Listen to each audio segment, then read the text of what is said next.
Hello guys, welcome to the fiction series. Today we are gonna see, what if Naruto x Bloom x Roxy x Stella? Part 2. If you want more awesome fanfiction like this, don't forget to hit that subscribe button. So without wasting any time, let's get into the video. It was now October of 2016. This past month had gone smoothly. Naruto got the hand of his librarian duties. And Ms. Barbadia was a nice person to have small talk with. He and Stella were fine as well. She has been asking him to hang out more frequently lately. He also noticed that she was spacing out a lot. He and Flora would spend time planting flowers and going on nature walks. She had also begun to join him, Bloom and Roxy, for training sessions since she was really determined to learn Sage Mode. Bloom and Roxy, well, let's just say they got a bit more hands-on in their relationship with him and leave it at that. After tasting the forbidden fruit that was sex, Roxy became a bit addicted while Bloom would occasionally ask for it. He had a lot of exhausting mornings and nights, but it wasn't boring to say the least. He had also begun to hang with Sky's group. They had invited him to hang out in Magic City a couple of times. They mostly went partying or to the gym to work out. He could feel something was off with Brandon and Sky though. He could tell they were keeping a secret, but he didn't know what. Riven put up a tough guy act, but did actually care about others. Timmy was a little scraggly, but had a good heart. He had joined Red Fountain because he wanted to better himself. He also lacked confidence, so Naruto offered him to join in on his training sessions, wanting to help the guy out. Yes, training. Flora and Timmy soon discovered that Naruto showed no mercy when working with them. Bloom and Roxy could only offer silent condolences, though there were benefits. Flora was able to come to develop some new spells using wood-style techniques for inspiration. Timmy began to bulk up, gaining a similar stature as the rest of his group. And his confidence was getting better bit by bit. Naruto also crafted weapons for both of them. For Flora, a magic whip sword. Its blade contains multiple joints, and each joint is connected with iron wires. The handle was green and the blade was colored gold. This design allows it to be used as both a sword and a whip, making it extremely difficult to guard against. 1. With it she could use it to bind and throw her enemies. Or she could unleash some rapid-fire whiplashes at her target. Naruto also sparred with her so she could get used to using a short sword. She named it Radiant Flower. For Timmy, Naruto noticed that he had a preference for long-distance fighting and strategy. So he gave Timmy a pair of magic semi-automatic pistols made to rapidly fire bullets imbued with his magic energy. Naruto would have Timmy practice his aim on stationary and moving shadow clones. Naruto also put a safety setting on them which controlled how lethal the bullets were. Timmy named them Luz and Umbra too. Naruto also had Timmy practice using throwing daggers and a wooden greatsword. When asked why, Naruto would just say it's a surprise. For Naruto, he would spend most of his time refining his Aido style and his bare-handed combat skills. He also had some few ninjutsu-related ideas that he wanted to implement. Winx Cluster, Friday night. All the Winx were gathered in the living room area of their cluster, having been called by Bloom and Roxy. So why have you called us together? Questions Tekna. Well, Sunday is Naruto's birthday, said Bloom, surprising the other girls.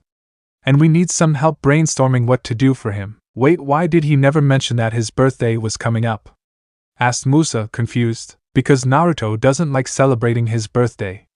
He grew up an orphan, so he doesn't like being reminded of what he doesn't have, said Roxy, only telling a half-truth. She couldn't tell them everything, that was Naruto's story to tell. The girls were a bit saddened hearing this.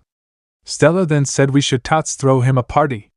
We can call the guys, and have them help out as well. Yeah, and we'll have time to find presents for him as well, Musa said, happy to get Naruto something. The group nods at the plan and goes to bed, ready to set their plan in motion tomorrow. Naruto's house, 2 days later. It was Sunday morning and we now find Naruto in his training field, surrounded by a dozen shadow clones. Bang, bang, bang, bang. 4 clones are dispelled by the weapon in Naruto's hand. It was a heavily modified Magic Smith & Wesson Model 500 double-action revolver. It is a unique revolver with an over and under barrel style. This design allows it to fire 2 magic magnum rounds with each pull of the trigger. It has a molded wooden grip, with the red Uzumaki clan swirl on it.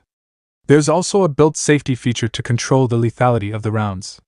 He called it a Kaiheim, or Red Princess, in honor of his mother. He blows the smoking end of the gun and holsters it to his side. Guns are awesome, he thought, so what are you gonna do?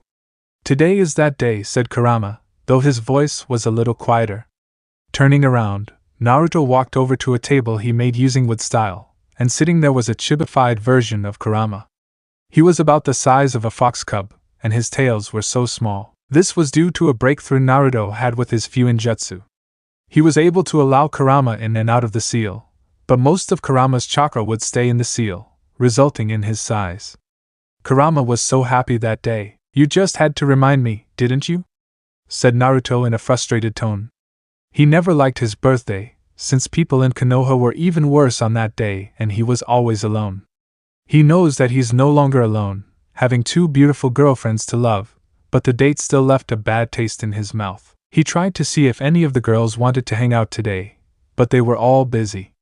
The same goes for Sky's group. Well, I think I'll head into the city for today, and see if there's anything of interest to do or buy, Naruto said, getting up and moving towards the stairs. I'll go with you then, said Kurama, wanting to stretch his legs for a bit, and he didn't want to return to the seal just yet. Magic City, 1 hour later. We find Naruto walking on the street, Kurama perched on his shoulder. So far they had been pretty bored. There were some kids who wanted to pet Kurama, but he jumped on Naruto's head to avoid them. They were now just wandering aimlessly. It feels good to actually walk around and not be trapped behind a cage, Kurama said happily. Thanks again, Naruto. No problem, started Naruto, but was interrupted when he bumped into someone, knocking them down. Ouch. Watch where you're going, said a familiar voice. Oh, I am so sorry about. Oh, hey, Icy. Nice to see you again, replied Naruto, getting a good look at who it was. Icy flinched a little, seeing Naruto, then said back, what do you want? Trying to pick a fight now that my sisters aren't here. Nah, I'm actually just hanging out here with my buddy Kurama. Don't feel like fighting, he said, gesturing to the kitsune on his shoulder. He then got an idea. Hey, are you doing anything right now? No. Why do you ask? Questioned Icy, curious. Do you want to head somewhere and talk? I think I saw a cafe a few minutes back, asked Naruto. Seeing no harm in indulging him, Icy nods and they make their way to the cafe. 15 minutes later, we find Naruto and Icy sitting at a table by the cafe window, with Kurama sitting on the table. In front of them, a smoothie for Naruto, an iced latte for Icy, and a slice of apple pie for Kurama, which he happily ate. So did you like that photo I gave you? Asked Naruto, as he gave her a cheeky grin. Icy's face turned crimson, with steam almost coming out of her ears, before she shook it off saying, yeah right, pervert. She wasn't letting him know she actually kept it, hiding it somewhere safe. Hey, now it was only a joke, said Naruto. To tell you the truth, today's my birthday. Why do you look so down then? Asked Icy. Shouldn't you be happy that it's your birthday then? It's because I don't really like my birthday, replied Naruto. I grew up an orphan and the village I used to live in cursed my existence, so I don't have many fond memories of this day. But enough about me, let me ask you something. Shoot, said Icy. What's your goal for the future? Questioned Naruto. Kurama also listened in, curious. To be the most powerful witch in the magic dimension, replied Icy with a fire in her eyes. But why? Power is useless without a purpose, and I can tell you have a purpose, said Naruto, curious about her answer. Aren't you getting a little personal there? Replied Icy. I barely even know you enough to tell such a secret. Hey, I told you a little bit about myself. I'm just asking that you do the same, said Naruto. Icy then thought about it, and decided that was fair. There's a place, along with a person that I need to save, said Icy, causing Naruto to raise an eyebrow. Because I wasn't brave enough, strong enough, that person and that place suffered. That's why I need to be the strongest witch, so I can save that place and that person. Naruto and Kurama sat there, honestly impressed by Icy's goal and resolved to see it through. Wow, Icy, you're not as bad as I thought you were. That is a really awesome goal, Naruto said with a grin. Icy blushed at the praise, but then scowled. Shut up. We're in public and I can't have myself being called not bad. Also, keep what I said to you a secret. Or else, she said as ice began to gather in her hands. Ow, Frosty, said Naruto, getting Icy and Kurama to groan. I really enjoyed this talk we had, Icy. And don't worry about your secrets, it's safe with me. They then paid for their food and walked out of the cafe. They then decided to part ways and Icy got a mischievous idea. Hey, Naruto, she said, getting his attention. She then gave him a peck on the cheek, surprising him. Happy birthday from me to you. She then strutted away with a shake in her step. Take that, Bloom, she thought. Naruto still stood there surprised, but shook it off and said, wow, that was something. Haha brat, you really something else. I'm liking this talk no jutsu of yours, said Kurama. But on a real note, let's head home, and he then returned to the seal. Nodding his head, Naruto then made his way to the transport bus. Naruto's house, 1 hour later. As Naruto reached his front door, he was checking his pockets for his keys when he heard his name being called from behind him. Turning around, he saw that it was Bloom and that she was walking towards him. Hey Bloom, how was your day? Questioned Naruto. It was good, just boring lessons as usual, replied Bloom. Can I join you inside? Nodding his head, he then puts his key in and opens the door. They walk into the living room and he notices the lights are off. He then hears a loud voice. Surprise! The light flips on, revealing the rest of the Winx and Skies group. Above them a huge banner saying Happy Birthday Naruto in bright orange letters. On the table, there was a cake shaped like a bowl of ramen. There were 16 candles sticking in it. How did you guys know?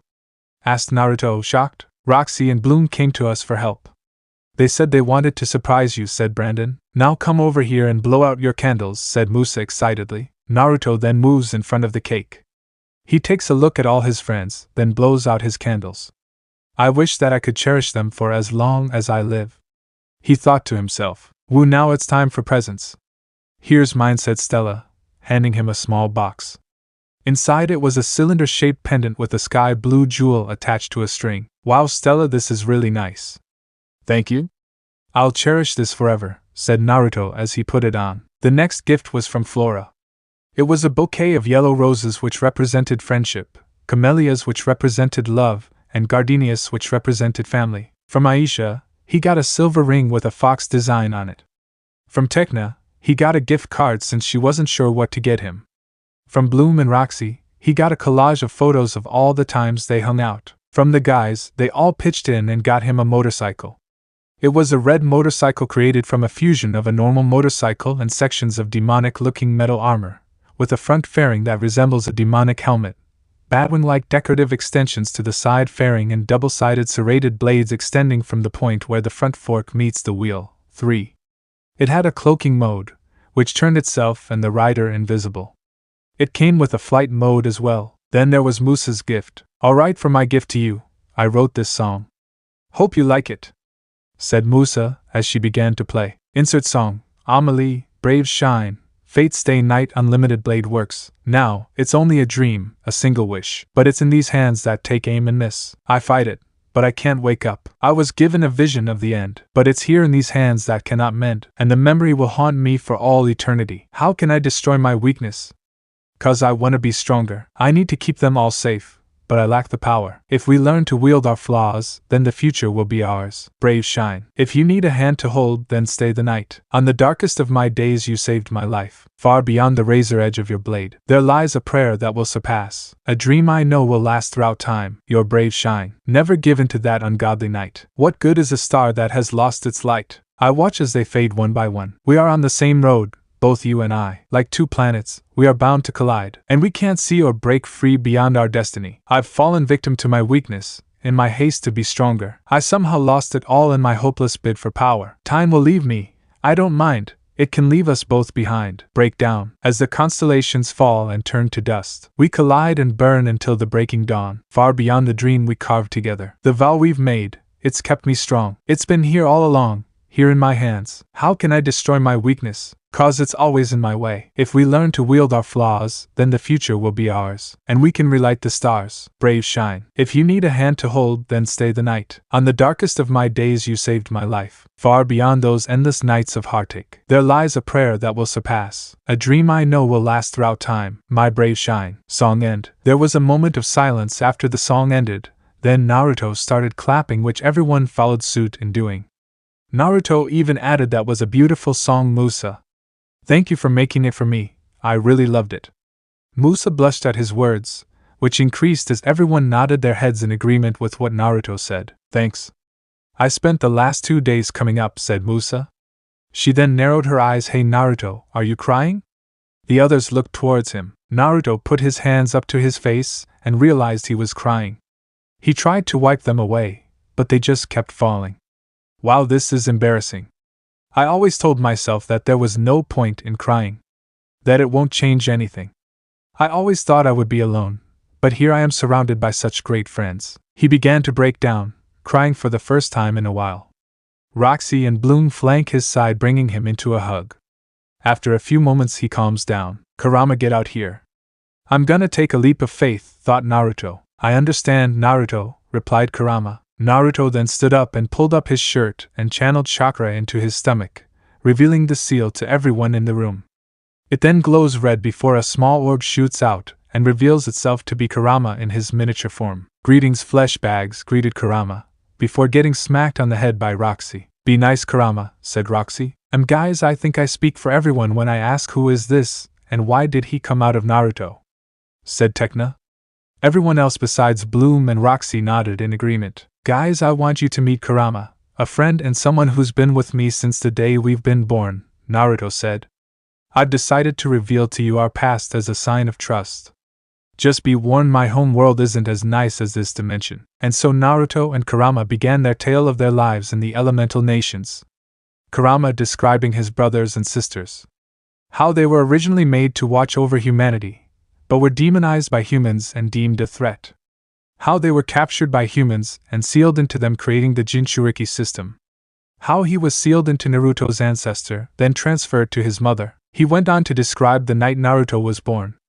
How Kushina was kidnapped, and he was extracted and put under the Sharingan's control. His rampage on the Konoha and the fourth Hokage eventually freeing him from the Sharingan's control. Him killing Naruto's parents, and them sealing him into Naruto before dying. Naruto then cut in, starting with how his Jinchuriki status was leaked. How the villagers turned all their hatred onto him, and kept him isolated. How he met the third Hokage and began his dream to become Hokage. His entrance into the Ninja Academy, and the ridicule he suffered from his peers. His special graduation exam and the revelation of him being Kurama's host. His assignment to Team 7. Sakura, Sasuke and Kakashi's treatment of him during their time as a team. He then went to describe some of the missions he went on, like the Wave Mission. His meeting with Haku and the development of his motto. The Chunin exams and Orochimaru's invasion, along with the third's death. His journey with Jiraiya to find Tsunade and make her the fifth Hokage. Him learning the Rasengan. Sasuke's betrayal and the retrieval mission. His and Sasuke's last fight, in which he was stabbed through the lung 2 times with a Chidori. He even showed the scar that it left. He then told the group of Kurama's offer and the revelation of who his parents were. Then he went into his arrival on Earth, meeting Bloom and Roxy, and so on. The group reacted in different ways to what they heard. The guys all stood there shocked, surprised at how tragic his backstory was. The girls were either disgusted or horrified by the end of the tale. Yes, so that's our story, said Naruto. I went from a wannabe ninja to a kick-ass warrior librarian. In hindsight, our dimension is really funked up compared to this one, said Kurama.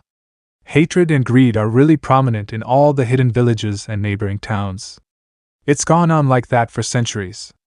It's only thanks to Naruto and this dimension of humans that I've started to lose my hatred of humanity. All of a sudden, Flora began to break into tears and tackled him into a hug, alarming Naruto. Hey!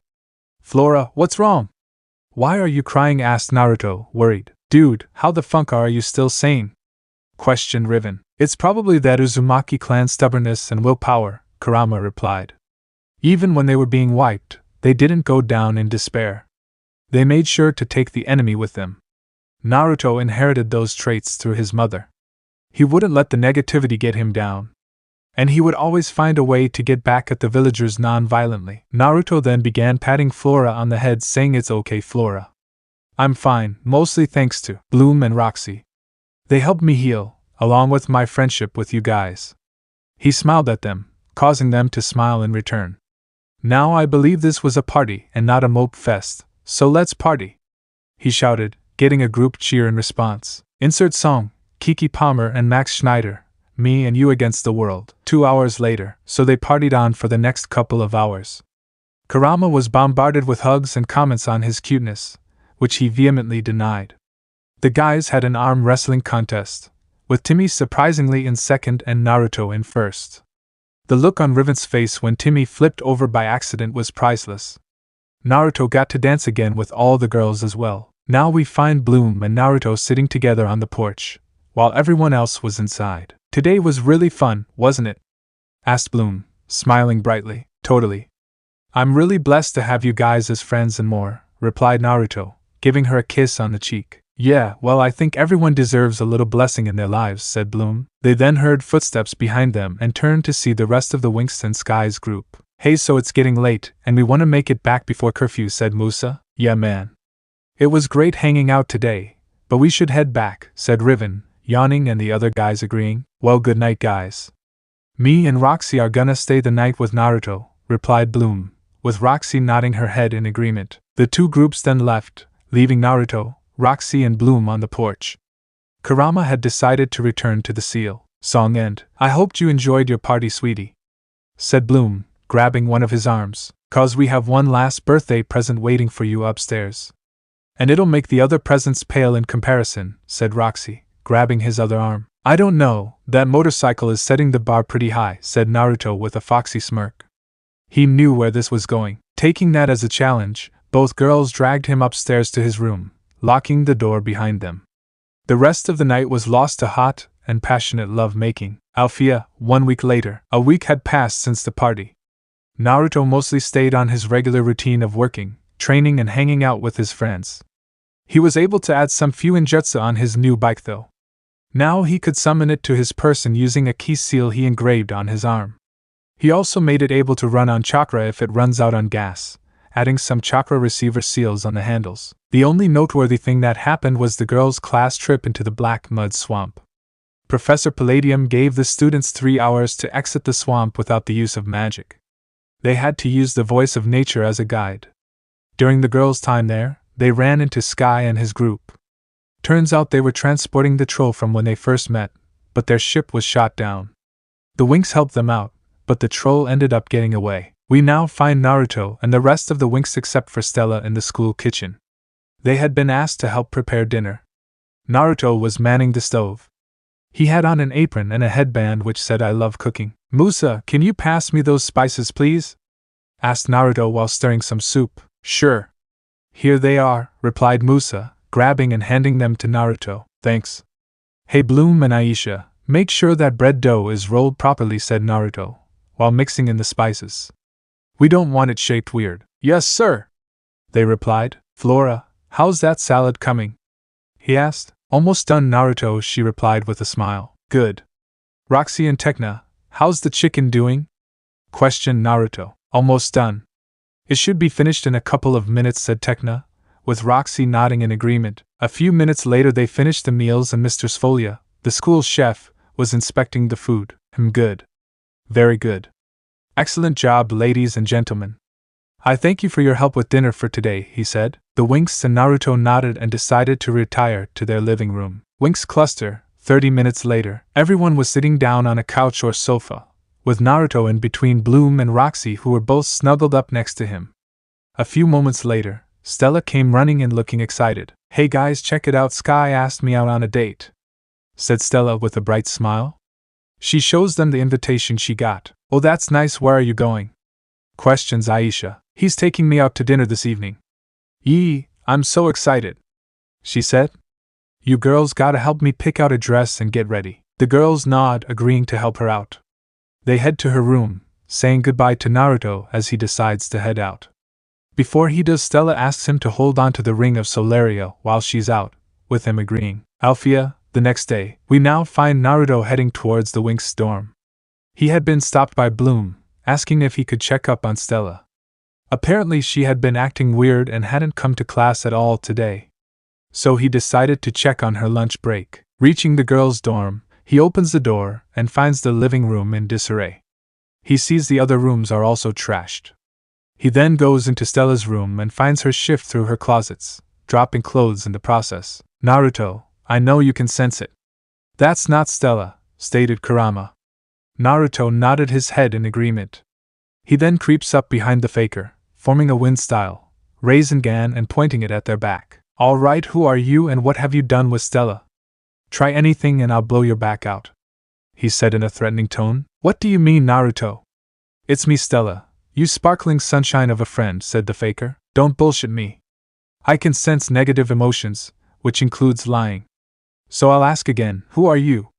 Naruto growled out. The faker flinches, before the mirage of Stella fades away, revealing Darcy. "Darcy, of course it involves the tricks."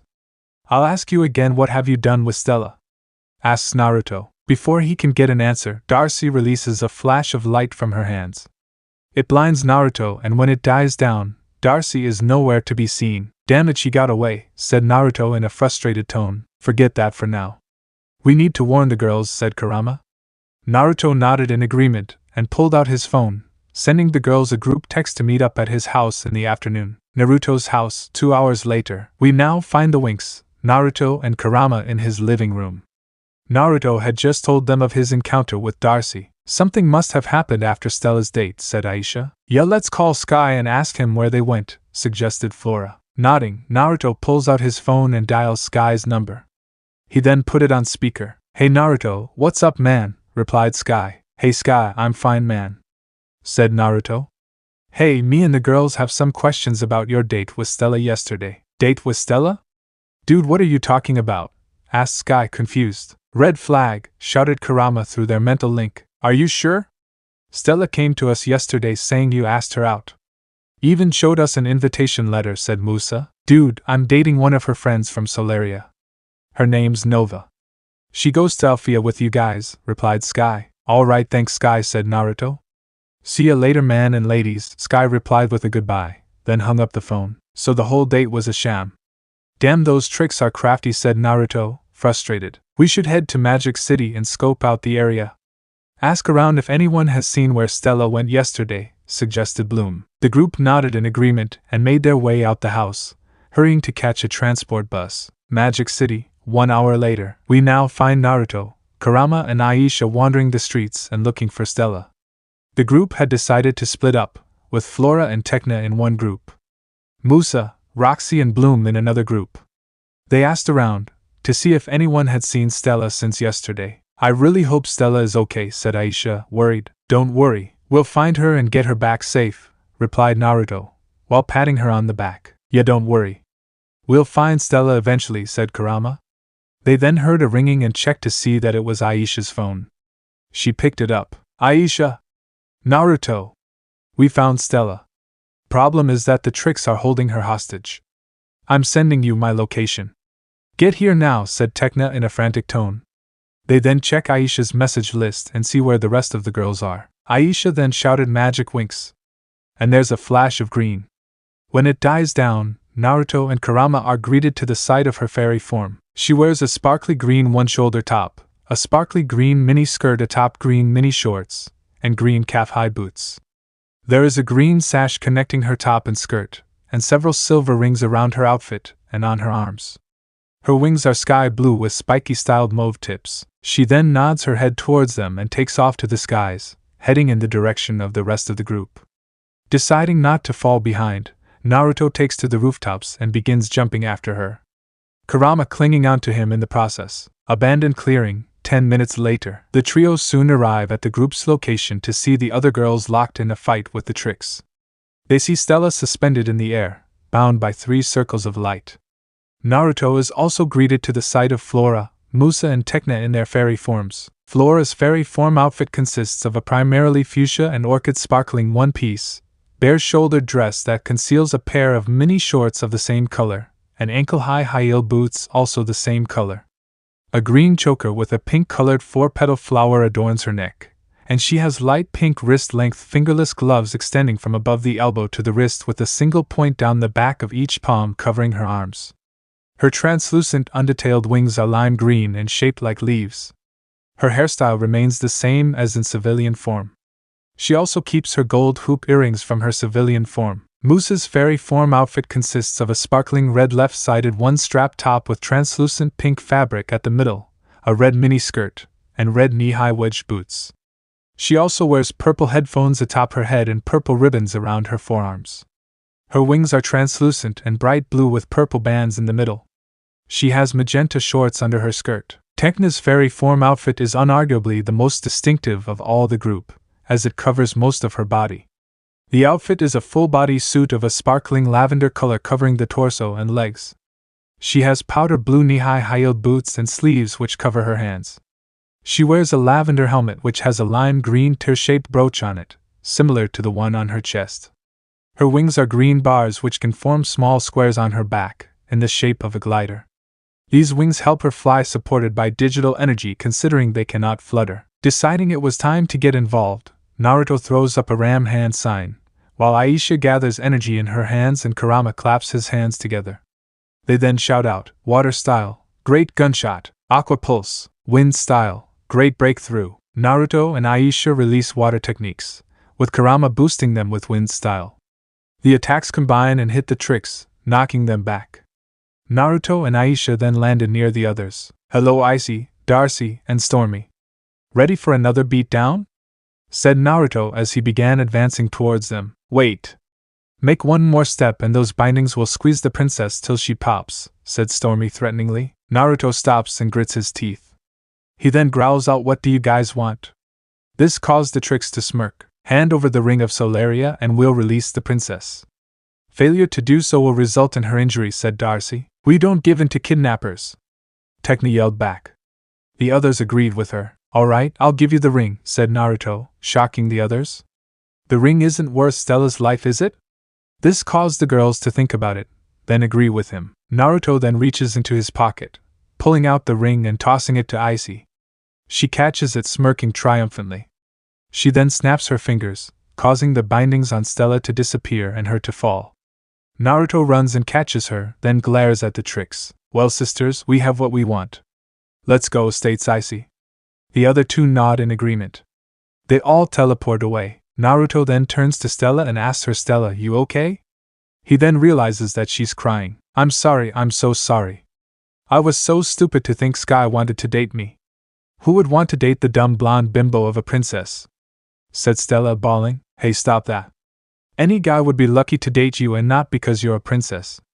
Said Roxy. Yeah. You're funny, cute, and a great person to talk to. Don't doubt yourself. And don't worry about your ring, we'll get it back, said Naruto. Stella was touched by their support, and continued to cry her eyes out. Naruto then picked her up into a princess carry and turned to the rest of the group. Alright girls, let's head back to Althea, he said to them as the other girls nodded. They then made their way to the transport bus. Althea front entrance. 1 hour later. We now find the group walking off the bus and towards the entrance. Stella then stops short, causing the others to turn to her. You guys can go ahead, I need to talk to Bloom, Roxy and Naruto, she said. The rest of the group nodded and went inside. This leaves Naruto, Roxy, Kurama and Bloom with Stella. So what did you want to ask us, Stella? Said Roxy, curious. Stella gained a blush, before taking a deep breath and turning to Naruto. Naruto, these past few weeks ever since I've met you, I've found myself growing more attracted to you. You're a great guy and I guess I want to say, I love you, Naruto, she said, shocking the others. And I want to explore the possibility of a relationship with you. I wanted Roxy and Bloom to hear this so you three could decide if it was okay or not. A few moments passed before Kurama busted out laughing. Naruto's face went crimson. Wahahaha.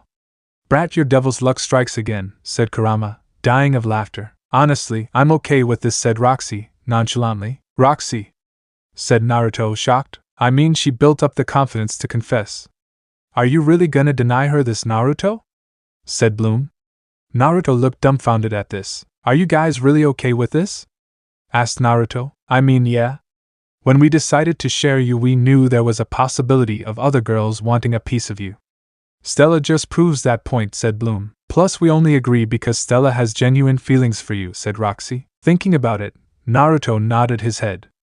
Turning to Stella, he then said, Stella, I would be honored to be in a relationship with you.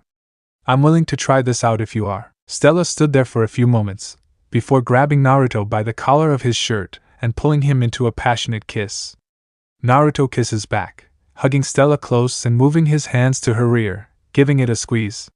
This causes Stella to moan into the kiss, allowing Naruto deeper access to her mouth. After a few moments, they separate from each other. Stella traces a finger against her lips. Yep, definitely enjoying this decision. I hope you can wow me, Naruto, said Stella, giving him a wink. Oh, you'll be wowed alright, he shot back with a foxy grin. The three girls gave him a hug, along with giving him a kiss. Bloom on his left cheek, Roxy on his right, and Stella on his mouth. They then separated, with Bloom saying, "Come on, let's head back to our cluster, you two," with Roxy and Stella nodding. The three of them turned around and walked side by side. And they added a little extra sway in their hips that went in sync with each other as they walked. This caused Kurama to give a small chuckle as he turned to Naruto and said, "Kid, I gotta say, these girls of yours are going to provide me with much humor in the future," as he then went back inside the seal, leaving Naruto with a red face. POV switch. Roxy POV. As we made our way to our cluster, Stella then suddenly said, "So who in our group do you think is gonna confess next?" Giving her a weird look, she then says, "Don't look at me like that. I've noticed how the others look at him, and he just naturally draws people to him." Thinking about it, I then say it's gotta be either Musa or Aisha. They seem the bravest out of the group. Stella nodded, then gained a mischievous grin. "You wanna totally nudge them in the right direction? You know, speed up the process." I gained a grin matching her, then said, "Totally. This is going to be fun. What say you, Bloom?" I turned to her. She sighed, then said, "You're gonna do it regardless of whether I help or not?" I gave a nod. "Fine, I'll help. You guys are something else, you know that?" "Great. Operation Naruto Harem is a go," Stella said, excitedly. We then reached our cluster and went inside, heading to bed for the night. POV switch normal. Naruto was laying in his bed when he felt a shiver go up his spine. He then thought, "Kurama, why do I feel that something nefarious is going on, and it involves me?" "I don't care, brat. Worry about it yourself. I'm trying to sleep," said Kurama, drowsy. "Sorry, buddy. Good night," he thought back. He then drifted off to sleep, deciding to put off that chill for later. Training Ground 7, 30 minutes after Naruto left, we find Hinata still knocked out from Naruto's hit. She then stirs awake and gets up, looking around, not truly believing that Naruto left. After a few moments, she realizes her previous conversation with Naruto actually happened. She begins breaking down, despairing at the loss of her crush. A few moments later, she stops and decides to gather the Konoha 12, their teachers, and the Hokage. With her mind made up, she begins to make her way around the village, finding her friends. Hokage's office. 11 hours later, we now find the entire Konoha 12, along with Kakashi, Kurenai, Guy, and Asuma. Jiraiya was there too, sitting in the window. Tsunade was sitting at her desk, with Shizune standing next to her. Hinata was standing there with tears in her eyes. "Hinata, what happened? Why are you crying, and why have you called us together?" asked Sakura. "Also, where's Naruto?" "The reason I called you together is because of Naruto," she said in a sad tone. He left Konoha. He's deserted the village." She then went into how she noticed Naruto acting strange. She said how she followed him to a house behind the Hokage monument, and saw him leave with a giant scroll on his back. She then followed him to the Hokage tower, and saw him leave with another giant scroll. Finally, she followed him to Training Ground 7, where she saw him perform a jutsu that opened up a portal. She moved to stop him from leaving, but she ended up getting knocked out. The entire group stood there shocked at the idea of Naruto abandoning Konoha. Some felt hurt that he left without saying anything. "The jutsu he used was called the Dimension Rift Jutsu," she said, finishing her tale. "Damn that idiot.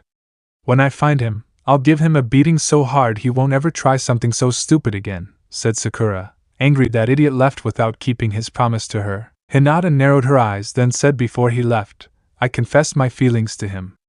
And you know what he said? He said that he doesn't know what love is. He said that Konoha was never truly a home to him. That where he was going was a fresh start at life where he wasn't hated." He sounded so sad and hollow. "Hokage-sama, what was Naruto talking about? Why would he feel hated? How is Konoha not a home to him?" questioned Choji, upset that his friend was gone. At that question, every adult in the room flinched, which was caught by Shikamaru. He then asked, "You all know the reason, don't you? I used to see how the villagers acted towards Naruto, but could never understand why. You all know the answer to all of it." Tsunade then sighed and decided to tell them. "What I'm about to tell you all is an S-rank secret. Failure to keep quiet about this will result in death," she said. All the genin nodded their heads in agreement. Have you all heard of the term Jinchuriki? This confused all the genin except Shikamaru, whose eyes widened as he pieced it all together. I've read about them before. They are shinobi with one of the 9 biju sealed within them. Like Gaara with Shikaku, he paused and continued. Or Naruto with the Kyuubi. Naruto is the Jinchuriki of the Kyuubi, and that's why the villagers hated him. All the genin were left in shock at this statement, while the adults were impressed at how quickly he pieced it together. Yes, Shikamaru, you're correct. A biju can't be killed, only sealed. So on the night of the Kyuubi attack 14 years ago, the 4th Hokage sealed the Kyuubi into baby Naruto. He wanted Naruto to be regarded as a hero for keeping the beast at bay, but sadly only a select few people did, replied Tsunade. While the majority of Konoha, however, having no knowledge of the circumstances surrounding his birth, openly ostracized and resented Naruto for containing the beast that devastated the village and took many lives. Some even viewed Naruto as the Nine Tails itself. Soon, the 3rd Hokage forbade anyone from mentioning the Nine Tails, hoping that the younger generation would not blindly hate Naruto as their parents did. But that didn't work out at all. A lot of the kids emulated their parents' hate of him, causing him to be isolated, said Shino, stoically. Honestly, when you think about it, revealing Naruto's status as a Jinchuriki after the village was destroyed by said biju that he holds was a really dumb idea, said Shikamaru, causing the adults to flinch. Wait, so he's been dealing with all that hatred and isolation his whole life?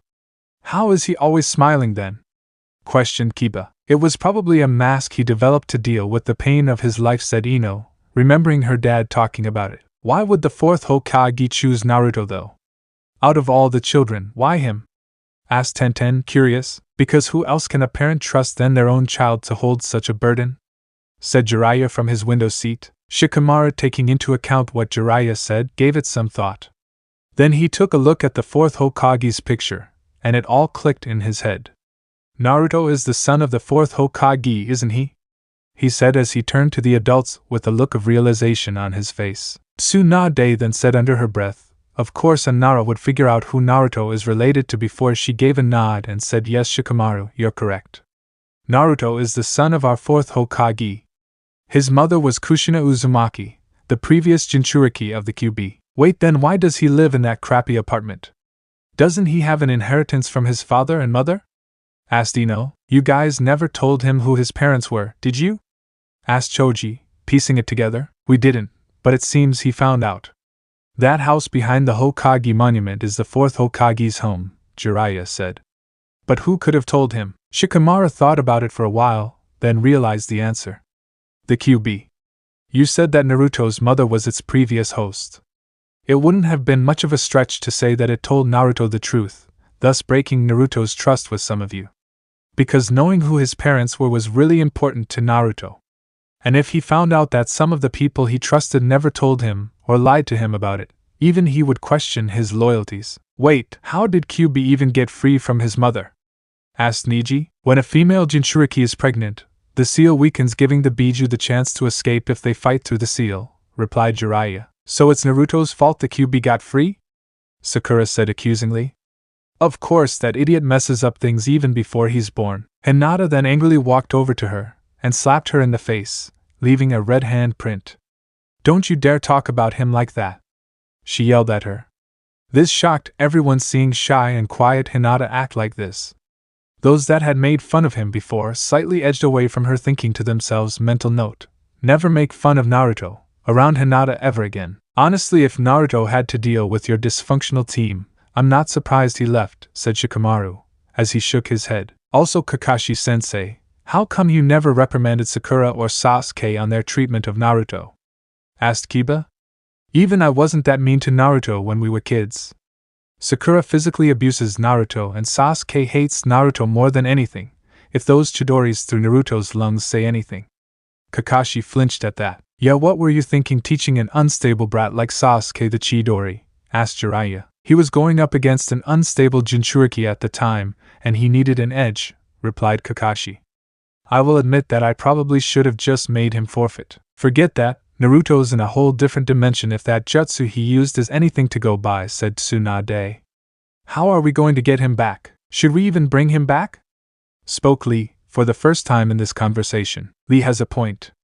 If Naruto was suffering, should we really force him back? said Ino. Tsunade agreed with the both of them on that, as did Jiraiya, even though they didn't like it. Honestly, it's probably better that he left, said Kakashi, shocking the rest. I mean, with him gone, the Akatsuki can't get the Kyuubi from him. Akatsuki, what's that? Questioned Choji. They are a group of missing nin hunting down Jinchuriki and extracting their biju, said Jiraiya. And when a Jinchuriki has their biju removed, it results in the death of the host. This causes the genin to flinch in shock and horror, but with Naruto gone it puts a wrench in their plans, said Shino. They have no way of following Naruto to another dimension. Correct, Shino, replied Tsunade. Actually, I was thinking of warning the other villages about the Akatsuki. That'll make them guard their Jinchuriki more strictly, said Jiraiya. So far the Akatsuki have captured the 4 tails and 5 tails, according to my contacts. Good, you do that. Have you gained any insight on Akatsuki's plans? Said Tsunade. From what I've been able to tell, they've decided to wait 3 years before moving forward with their plans, replied Jiraiya. So we have 3 years to prepare for them, said Kakashi. Tsunade nodded her head, then said, all right, I'm ordering mandatory hardcore training sessions.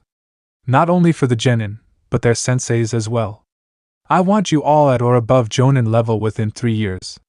With the exception of Lee, I want all of you to branch out with taijutsu, ninjutsu, kenjutsu, etc. You need to be able to go against S-rank ninja and win. All the genin and senseis in the room nodded in agreement. Tsunade-sama, maybe we should suggest creating a task force of ninja from all 5 villages for dealing with the Akatsuki. They pose a threat to all villages, with them collecting the biju to do who knows what with them. So it would be a good idea to unite, then to work separately, said Shikamaru. That is a good idea, Shikamaru. I'll send a message to each of the villages with our warning and proposal, said Tsunade, while nodding her head to Jiraiya. For now, everyone can head home and get some rest. We have a harsh road ahead of us, and we need to be prepared. Everyone nodded and left her office, deciding to follow her advice. Hyuga Manor, 2 hours later. We now find Hinata lying in bed, thinking about the day she's had. She realized that if she was going to get strong, she needed to change. I was always the one left behind. Too afraid to fight and always needing to be protected. Well, no more. She thought I will be strong so no one has to worry about me. I will become a force of nature against my foes and an inspiration to my peers. I will succeed no matter what. Her body glowed blue as her chakra reacted to her emotions. She then began to drift off to sleep, unaware that her chakra changed to a deep purple color. Hinata's mindscape. Hinata opened her eyes and was greeted to the sight of a grassy plain with a starry night sky. She looks around in awe and wonder, mesmerized by the view. What is this place? She asked herself. She then heard a deep voice behind her say, Why, this is your mind, Byakugan Princess Hinata. Hinata then turned around and was greeted by the sight of an elderly man floating behind her. His appearance was very frail, his ribcage was slightly visible, his brows more prominent, and he had deep wrinkles in his face. He also had gray hair. He wore a white kimono with a black wide collar, ceremonial kimono, with a light green sash tied over his right shoulder. Behind his back were 9 black orbs floating in a sigmoidal formation. What was most interesting was the 2 horns poking out from the top of his head. Who are you? And what do you mean this is my mind? Said Hinata while slipping into a juken stance. It is just as I said. This is what the inside of your mind looks like, said the old man. And as for who I am, my name is Hamura Otsutsuki, younger brother to Hagoromo Otsutsuki. But you may know him as the Sage of 6 Paths. Hinata was shocked at what she just heard. The legend of the Sage of 6 Paths was real? He has a younger brother? What are you doing here, Hamura-san? Questioned Hinata. Well, child, I'm here to awaken your potential and tutor you in utilizing my power, said Hamura. I am the progenitor of the Hyuga clan, and in each member is a small fragment of my chakra. But you have a higher concentration of my chakra in you. Even your Byakugan is purer than others in your clan. Utilizing your power? Why would you transfer your power to me, Hamura-sama? Said Hinata. He said to her, before I died I had a dream of a great calamity arising in the world my brother created. I believe that my power will be crucial for future battles that will come. This got Hinata curious of what type of calamity he could be talking about. She then turned to Hamura, saying, What does inheriting your power entail? Firstly, you will go through some physical changes, said Hamura. This scared Hinata a bit. Ano, Will I grow horns like you? Said Hinata, worried about her future appearance. This caused Hamura to burst out laughing. No, haha, no. You won't grow horns. The only thing that will happen is that your hair will turn completely white, and you'll also experience an increase in your chakra levels, said Hamura. Now on to the more serious abilities you'll gain. With the transfer of my Otsutsuki chakra, you will awaken your own 6 paths chakra and the evolved form of the Byakugan, the Tensigen. He then closed his eyes and opened them, revealing eyes with white overlapping floral patterns and blue pupils. The Tensigen, said Hinata in awe of such beautiful eyes. These eyes have enough power to rival my brother's eyes, the Rinnegan, he explained to her. Hinata was surprised at how powerful the Tensigen is. The abilities of the Tensigen are the 4 noble paths. They are like the 6 paths of the Rinnegan. The abilities of the paths are the Sarvaka Arha path. Shomando. This path allows the user to manifest yang released into a high power of telekinetic force manipulation and communicate telepathically. The Pratika Buddha path. Engakudo. This path allows the user to manifest yin release to govern an energy sphere. The sphere can be used for various purposes such as controlling targets by sending it into their body, reading their minds, absorbing chakra from a distance. The Bodhisattva path. Bozatsudo. This path grants easy access to natural energy and manifests in the form of a unique Sage mode. Sage mode is a transformation in which your physical parameters and sensing capabilities are dramatically enhanced for as long as the mode is active. The Buddha path. Hodokido. This path activates the Tensigen chakra mode, which is a heightened transformation unique to those who possess the Tensigen. The inner path. Nado. This path allows the manifestation of a battle avatar, reaching enlightenment. This technique is the most dangerous and hardest to master as it can lose its power and will revert back to the Byakugan for the wavering will, and the user must have an understanding of themselves. Aside from the Tensigen, you will also be receiving from me 6 paths Senjutsu, said Hamura. This form of Senjutsu grants the complete comprehension of chakra, allowing the wielder to utilize all 5 basic nature transformations and make perfect use of yin, yang and yin, yang release, as well as an almost unconscious mastery of the flight. Hinata stood there frozen in shock at all the abilities she'd developed, before shaking it off. There were a few more questions she had to ask. Yin yang and yin yang? What do they do? Asked Hinata politely. Yin release uses spiritual energy to control imagination, creating form out of nothingness. Yang release uses physical energy to control vitality, granting life to forms that have none, replied Hamura. Yin yang release is a nature transformation that combines yin release and yang release, which there is a small group of techniques for. For example, these black orbs behind me. They are made using yin-yang release and a combination of the 5 basic chakra natures. Hamura floated one in front of her to look at. And what do they do? Said Hinata, curious. They can turn anything they touch to dust, but you have to will it. They can nullify all types of ninjutsu except for those empowered by senjutsu, said Hamura. It is also the ultimate form of shape manipulation, being able to take any form. A sword, platform, anything physical form you can think of. This explanation caused Hinata to sweat drop, then say that's kinda overpowered, Hamura-sama. Hamura laughed at this. Yes, this is quite overpowered as you say, replied Hamura. Hinata then asked her final question. Hamura-sama, what is this great calamity you speak of? I feel like I should know what I'm getting into, said Hinata, wanting to have all the facts on the table before she makes a decision. This great calamity involves my mother, Hamura stated. She was known by names when I was alive. Rabbit Goddess, Demon, God Almighty.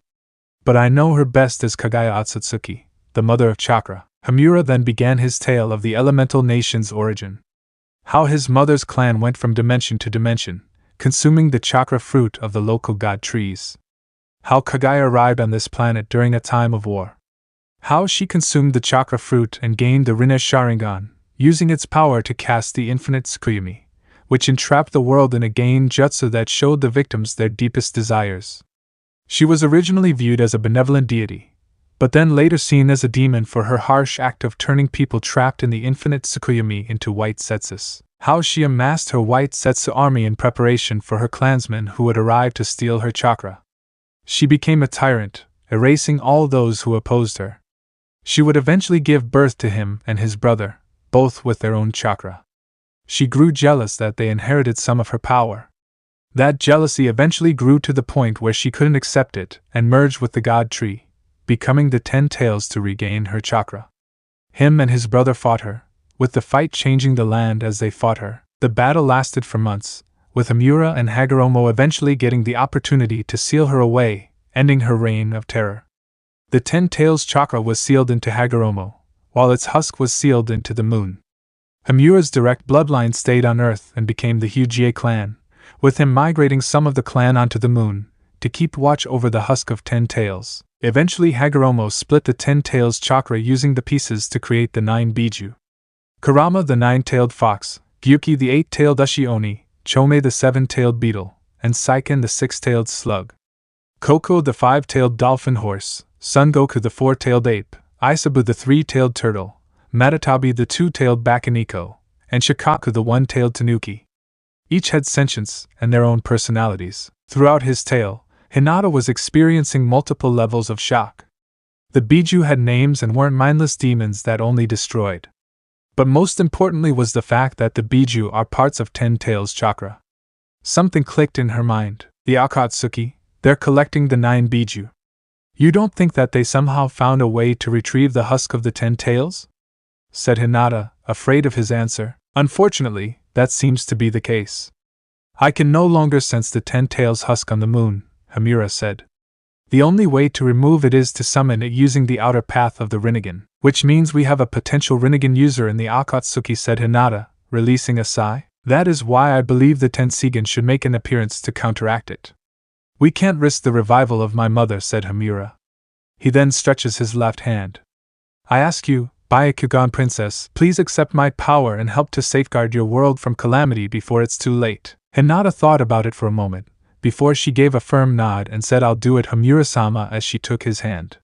She then felt a rush of power enter her. I thank you for accepting this task. I will be with you every step of the way until you are proficient with the Tensigan and your 6 paths Senjutsu, said Hamura. Be warned, I will not go easy on you. These next few years will be filled with the most rigorous training you've ever experienced. Hinata gave him a look of determination and said, I don't want you to, nor did I ask you to, Hamura-sensei. I'm ready for it, as she bowed her head to him. She then began to fade from her mind. It looks like you're waking up. If you need to speak to me face to face, just meditate and come into your mind, spoke Hamura. She then disappeared from her mind. Uchiha Manor, the next morning. Hinata woke up that morning feeling energized. She got out of her bed and went to her mirror. She saw a single strand of white hair on her head. She then activated her Byakugan. Wanting to see if she was dreaming or not, she channeled more chakra into her eyes. She jumped back in shock when her eyes changed into the design of the Tensigan. So it really wasn't a dream. She thought, why of course, Byakugan Princess. Such an encounter could never truly be a dream, said Hamura in her mind, causing Hinata to jump in shock. I would advise you to not use the Tensigan out in the open though. Don't want to risk it getting exposed. Also check out your body. She nodded and stopped the flow of chakra in her eyes, reverting them back to normal. She then took off her shirt and noticed some markings on her body. Near her collarbone were 6 purple Magatama-like markings. Turning around, she saw on her back a purple Rinnegan-like marking above 9 purple Magatama, which resembles the pattern she saw on the back of Hagoromo's robe. On her left palm was a black crescent moon marking. Those are the markings of 6 paths Senjutsu. Don't worry, the form isn't activated yet. This is just another physical change as a result of gaining access to it, said Hamura. Hamura-sensei, is there anyone that I could tell about this? It doesn't feel right keeping all this bottled up, questioned Hinata. Hamura thought about it, then replied, I believe the Toad Sage, the Nara child, and your whole Kage should be told. The others will be told when the time is right. Hinata nodded her head at that. She then exited her room and made her way to the bathroom to get ready for the day. Hokage's office. 2 hours later, we now find Hinata standing in Tsunade's office, in front of her desk. Jiraiya is seen laying against the wall next to Tsunade. Shikamaru is standing next to Hinata. Shizune is out doing some errands. Good morning, Hinata. I was told that you had something urgent to share with me? She questioned. Hinata nodded her head. Yes, but it is only for you, Shikamaru and Jiraiya-sama's ears. Can you please ask your ANBU to vacate the room? She said, surprising Tsunade, Shikamaru and Jiraiya that she could sense them. Seeing no harm in her request, Tsunade signals for her and Bu to leave the room. She then said, "Now Hinata, what was this topic you had to discuss?" Gesturing for Hinata to speak up. "There is someone who I would like for you to meet. And what they have to say involves the Akatsuki," replied Hinata. She then activated her Tensigen and her body began to glow silver, before a ghostly Hamura revealed himself to the other occupants of the room. "Hinata, who is this? Where did he come from?" questioned Jiraiya, a little shocked by the new eyes she has. "My name is Hamura Otsutsuki, younger brother to the Sage of Six Paths whose name is Hagoromo Otsutsuki," replied Hamura, shocking everyone in the room. "Wait, the Sage of Six Paths? I thought he was just a myth," said Shikamaru, confused. "My brother's legend is very much real, child," said Hamura. "But let's move on to the important things. The possible calamity approaching and Hinata's involvement in it." He then began his tale, this time using a gain jutsu to show the events of the past. For the next hour, Hamura went over the history of the elemental nations, the history of Kage and her eventual sealing, the separation of her chakra into the 9 bija, sealing the husk of 10 tails into the moon and his migration there to watch over it. He also pointed out the possibility of Kage's return. He then went over his offer to Hinata and summarized the abilities she would gain from him. At the end of his story, the other occupants of the room were shocked at what they'd heard. "The 10 tails is a beast without thought. It just reacts," said Hamura. "Kage herself is more of a threat, since she can wield all that power more tactically." "This is gonna be such a drag," said Shikamaru as he sighed. Jiraiya was focused on a certain part of the tail. Only a Rinnegan user could summon the husk of 10 tails. It couldn't be. He then clapped his hands, gaining the attention of everyone else. "I think I know who the Rinnegan user is. Tsunade, you remember those 3 orphans I took care of during that mission we as the Sannin had in the Rain Country?" She thought about it for a moment, then her eyes widened in remembrance. "Wait, that red-haired boy. His eyes, were they?" questioned Tsunade, afraid of Jiraiya's answer. He nodded his head, and replied yes. He had the Rinnegan. His name was Nagato, and he was a descendant of the Uzumaki clan. He's the only Rinnegan user I've encountered in the last 20 years. If only I took him with me to Konoha, we could have avoided such an outcome. If what Hamura-san said is true, then Hinata will have to face off against him in order for us to defeat the Akatsuki, said Shikamaru, with his hand on his chin. Tsunade then had a thought, and said, "Hinata, I may have a jutsu that will help you with training. On top of that, I would like to stretch an offer of you becoming my apprentice in medical ninjutsu, alongside Sakura." This shocked Hinata before she thought about it, and nodded her head. "I would be honored to become your apprentice," as she bowed her head to her with one hand in a fist, with the other one flat against it. "Darn it, this means I'll have to be serious about training," Shikamaru groaned out. "I'll also be sending a signal out to whatever's left of my clan members on the moon. We'll need all the aid we can get. Hopefully they can be of some help," Hamura said. He then weaved some hand signs, before a piece of his chakra flew out the window and in the direction of the moon. After that, Hamura disappeared, returning to Hinata's mindscape. "That idea of a task force is seeming more and more like a good idea, Haim," Jiraiya said as he looked at Tsunade. "I'll get letters sent out ASAP, requesting a Kage summit. Hinata, we'll need you there so Hamura can give them the whole history lesson, okay?" she said as she looked at everyone there. Hinata nodded at this. Tsunade then pulled out a scroll and tossed it to Hinata, which she caught. Seeing the name of the technique on the scroll, Hinata's eyes widened. "Tsunade-sama, this technique is?" she gasped out. "Yes, the Shadow Clone Jutsu. You may not be able to spam as much as Naruto did, but you can use the other benefit of this technique," said Tsunade. "Memory transfer. When the clones dispel, you receive any knowledge the clones get. It's a great tool for ninjutsu training, taijutsu training, etc. Honestly, if Naruto knew about this little secret, he could have been as smart as Shikamaru." Everyone in the room shivered at that. Naruto combined with Shikamaru's smarts would be the day all hell broke loose. "Alright, Haim, I'm heading out. Make sure you have those letters written up before I leave tomorrow," said Jiraiya. He then jumped out the window, causing Tsunade to sigh. "Really wish he'd use the door," she muttered. She then turned to the genin and chunin in the room. "You two can leave for the day. Hinata, you best get to work learning that jutsu. Shikamaru, you get to training." She received 2 high S from them, and they left the office. Nobody noticed the small fly on the bookshelf disappearing in a puff of smoke. Underground Konoha facility. And that was all that was said, Danzo-sama, said one of his root shinobi, Torian, as he kneeled before him. Danzo was quite angry and intrigued with the piece of information that he'd just heard. Angry that Naruto, Konoha's weapon, had left and gone to another dimension. And intrigued because of what he'd found out about how chakra came to be. The threat of the Akatsuki reviving this Kage or the Ten Tails worried him though. His plans for Konoha couldn't be realized if everything was destroyed in her quest to regain all chakra. Alright, I have a new assignment for all Root A and BU. We must divert all of our resources to finding and eliminating the Akatsuki.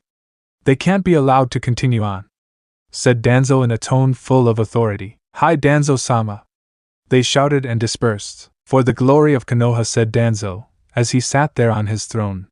He also remembered that boy with the red hair that he and Hanzo faced and thought to himself, if I can obtain the Rinnegan from him and this Tensigan from the Uchiha girl, then I could become the most powerful shinobi in the world.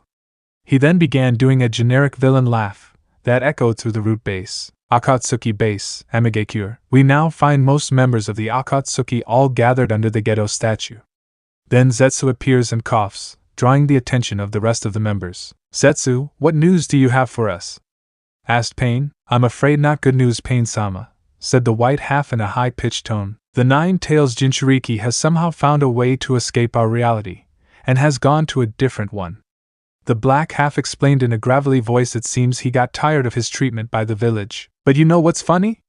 Turns out that he was the child of Konoha's fourth Hokage, said the white half, laughing. They scorned the son and loved the father. The yellow flash had a kid? Now that I think about it, that brat looked exactly like him, shouted Deidara. Who would have thought the kid would turn tail? Itachi, said Kisame. Grunted Itachi. A Wagakure would have happily paid a fine bounty for the head of Yandai Mei Hokage's child. Kakuzu thought, this will put a dent in our plans. The Kyuubi is vital to our plan, said Pain with a scowl. Don't worry, Pain. If Jinchuriki doesn't show himself, we have alternatives to get Kyuubi's chakra, said Tobi, doing a ridiculous dance. Black Zetsu thought angrily, damn it. My plan to revive Mother has hit a snag, with the Kyuubi brat going to a different dimension. But I can wait. I'd been patient for centuries. But I have to wonder, how did he travel to a different dimension anyway? Especially since only Mother should have the ability to do that. Good. For now we'll continue our 3-year preparation, before going after any more Jinchuriki, replied Pain. Use this time to train, collect funds, or do whatever you need to do. This meeting is adjourned. All the members of the Akatsuki then shined away. Orochimaru's base, Odogekure. We find Orochimaru sitting atop his throne, Kabuto kneeling in front of him. This is interesting news you've brought me, Kabuto. Is that all you have to say?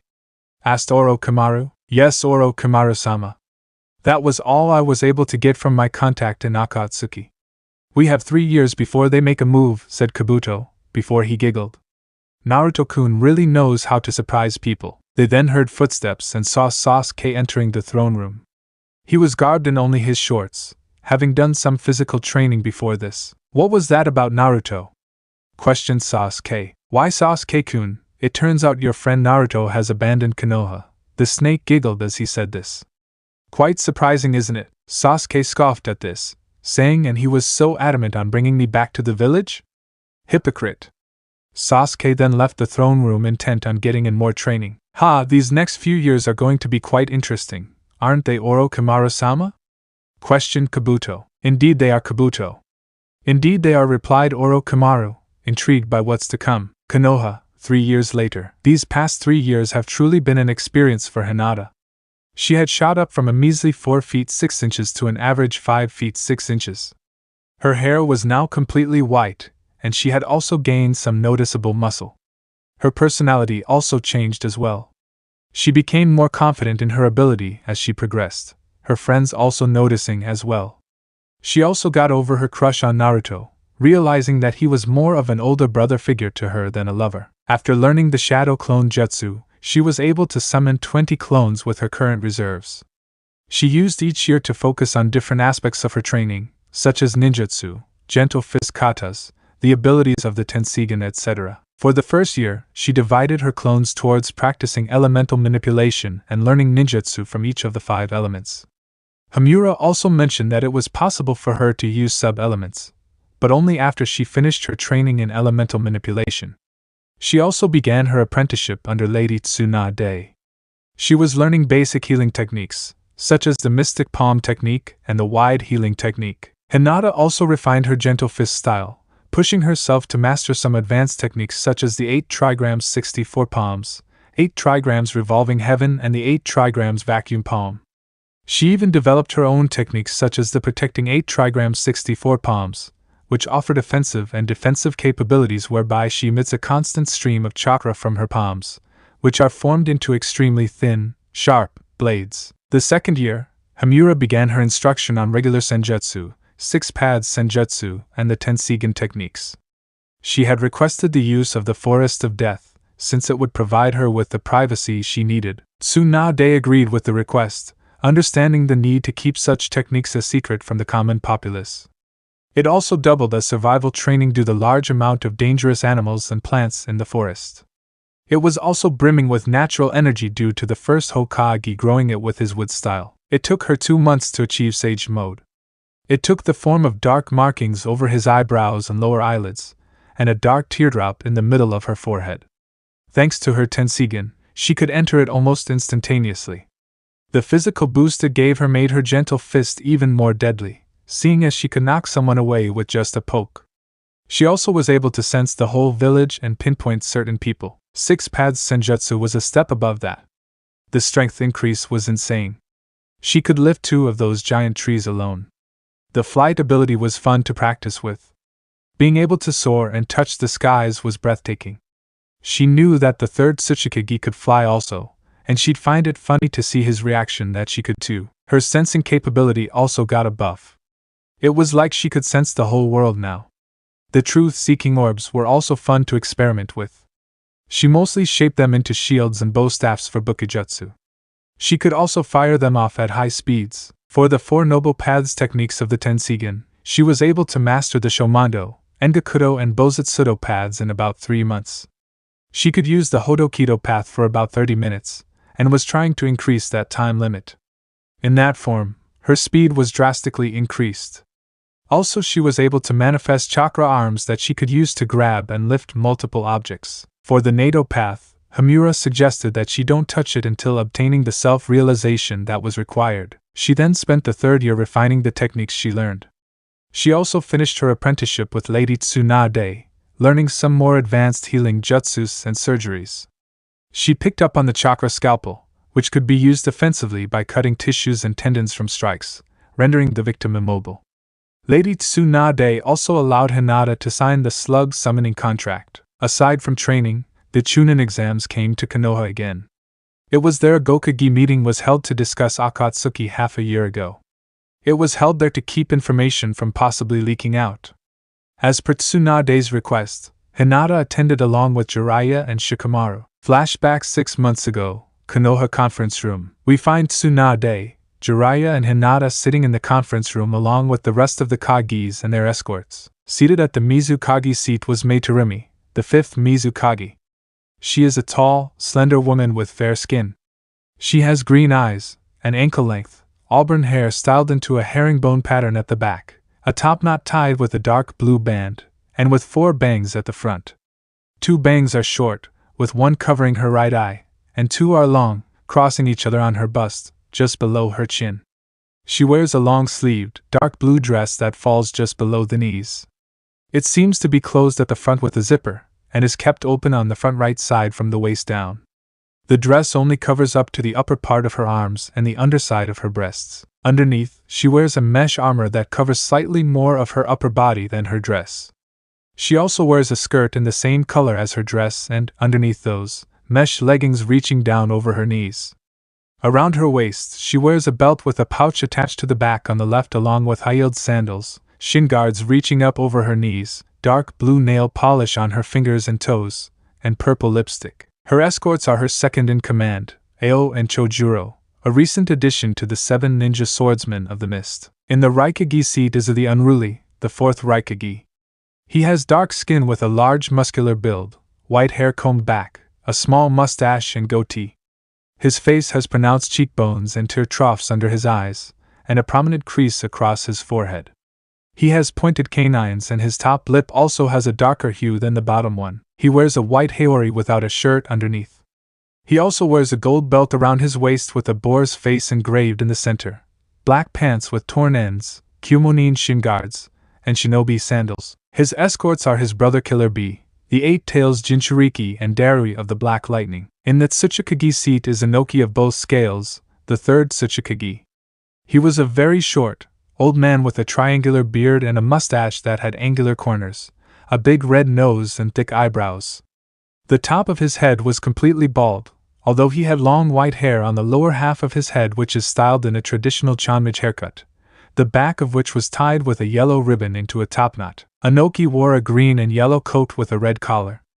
Underneath he wore the traditional Iwagakure outfit consistent with a light green version of Iwagakure's flak jacket and mesh armor. He however had both the sleeves of his shirt, but kept the single lapel on his right side. Along with this he wore sandals. His escorts are his granddaughter Kuratsuchi and Akatsuchi, his shield. And finally in the Kazekage seat was Gaara of the Desert, the fifth Kazekage. He has fair skin, green eyes, and short auburn hair. For most of his life his hair is spiky, but by adulthood it is combed and parted to the right. He lacks distinctive pupils or eyebrows, the latter of which others sometimes make fun of. He's had tanuki-like black rings around his eyes and the kanji for love on the left side of his forehead. He wears a long-sleeved crimson coat and full-length dark trousers with a pair. Over the coat he wears two buckled belts, a gray vest held in place by a single strap over his left shoulder, and two buckled belts which he also uses to carry his gourd. His escorts are his brother, Kankuro, and his sister, Tamari. Seeing that all the guests were settled, Tsunade decides to begin. "Greetings, my fellow Kage," she greeted them. "I thank you for coming to this meeting as quickly as possible." "Well, it must be pretty important if you called a Gokage meeting, Lady Hokage," said Gaara in a respectful tone. "Yes, so why don't you tell us why you've called us together, Princess Tsunade?" said Inoki. "We would like to address the threat of the Akatsuki," she told the rest of the Kage, getting their attention. Mei curiously asked, "And what threat do they possess exactly?" Tsunade had a grave look on her face as she told them. "They seek to capture the tailed beasts, and combine them all back into what they once were, the 10 tails." This shocked the other Kages and their escorts. "What?" shouted both Biju present during the meeting. Both Gaara and B flinched. "Impossible!" "There's no such thing," shouted A, with Inoki and Mei nodding in agreement. "Actually, bro, Gyuki is saying that they're telling the truth," said B, surprising of that he wasn't rapping. "Indeed."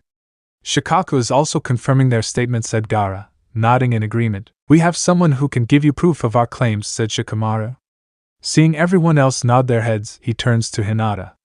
"You're up, Hinata." Hinata nods in acceptance.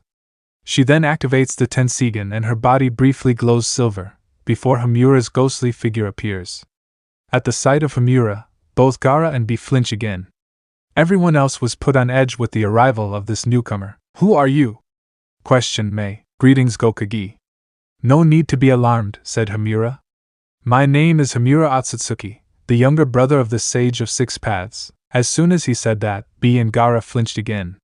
They then created clones, which then transformed into miniature versions of Shikaku and Gyuki. "Uncle Hamura," shouted Shikaku happily, "it's good to see you again." "I'm guessing this girl is your heir," said Gyuki with a calculating gaze. The other Kages and their escorts were shocked by the identity of the stranger. They were also surprised by the reactions of the Biju. "Ah, young Gyuki and young Shikaku, you've grown. I remember when you were just little babies," cooed Hamura. Both Biju blushed at this. "Can we get to what you have to say, Hamura-san?" asked Mei, curious about the younger brother of the sage. "Ah yes, let us not delay no longer," said Hamura, nodding. "Let me tell you the tale of how chakra came to be into this world." Hamura then began his story, using a gain jutsu to show everyone the events that transpired. His mother's consumption of the chakra fruit, and her use of its power.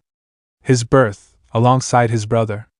His mother's jealousy at them having chakra and her assault towards them to steal it back. Her fusion with the god tree, becoming the 10 tails. Him and his brother's battle with it lasting for months. Them eventually sealing it away, separating the chakra from its body and sealing it within Hagoromo. trapping its husk in the moon and the creation of the 9 Bijou. And finally, migrating to the moon with some members of the Otsutsuki clan from Earth. He also reminded them that only a Rinnegan user can summon the husk of the 10 tails. The other Kage and their escorts were shocked at the news. The display of power from the 10 tails and Kage were nothing to joke about. Also, the fact that the fabled Rinnegan has made a reappearance was worrying. "This is why I'm training the Byakugan princess," said Hamura. "The reemergence of the Rinnegan and the possibility of my mother's revival are too risky to chance." With this information, Shikamaru has suggested a formation of a task force. Its focus is solely on hunting down and elimination of the Akatsuki, spoke Tsunade. "It will be made up of our village's best shinobi, and those that can work together." The other Kage nodded at this. "This is something bigger than all our villages." "You have my support, Princess Tsunade," said Inoki. "It's probably best that our villages are united against this issue," said Gaara. "If their targets are the Jinchuriki, we should probably safeguard them," suggested Mei. "I agree with Mizukage. I even have the perfect place to hide them," said A. "Have you been able to identify any members of Akatsuki? And how many Jinchuriki are left?" "Of the members of Akatsuki, we've confirmed 6 of their identities," said Shikamaru. He then put 6 folders on the table, allowing the other Kage to take a look. "Of the 5 we've identified, there's Itachi the Kin Slayer, and Kisame the Tailless Bijou. These 2 are usually seen together," said Hinata. "The next pair are Deidara the Mad Bomber and Sasori of the Red Sand. And the final pair are Kakuza and Haiden. They're called the Zombie Combo due to Kakuza's use of the Earth Grudge Fear technique and Haiden being a Jashinist. These 2 will likely be the second hardest pair to deal with, after Kisame and Itachi. From what my contacts have been able to gather, only the 1 tails, 3 tails, 8 tails and 9 tails remain uncaptured," said Jiraiya. The other Kage nodded in acceptance of this. "I've been meaning to ask, where is Naruto?" questions Gaara, wondering where his first friend was. "I haven't seen him at all since entering the village." At that question, everyone in the room from Konoha flinched, then gained looks of sadness at Gaara's question. Shikamaru then spoke. "Naruto Uzumaki has deserted the Hidden Leaf Village." At this, Gaara, Temari, and Kankuro gained looks of shock. "No way! That little runt who always screamed about being Hokage left the leaf," spoke Temari in disbelief. "Who is this Naruto Uzumaki you're all speaking about?" asked Inoki with a raised eyebrow. Sighing, Tsunade then said, "Naruto Uzumaki is the Jinchuriki of the Kyuubi. His life in Konoha wasn't all that great. After the Kyuubi attack, his status was leaked out. Due to all the death caused by the Kyuubi, the villagers pushed all their hatred onto Naruto, leaving him isolated and scorned," said Hinata. "He was treated poorly by the adults and children from our academy days.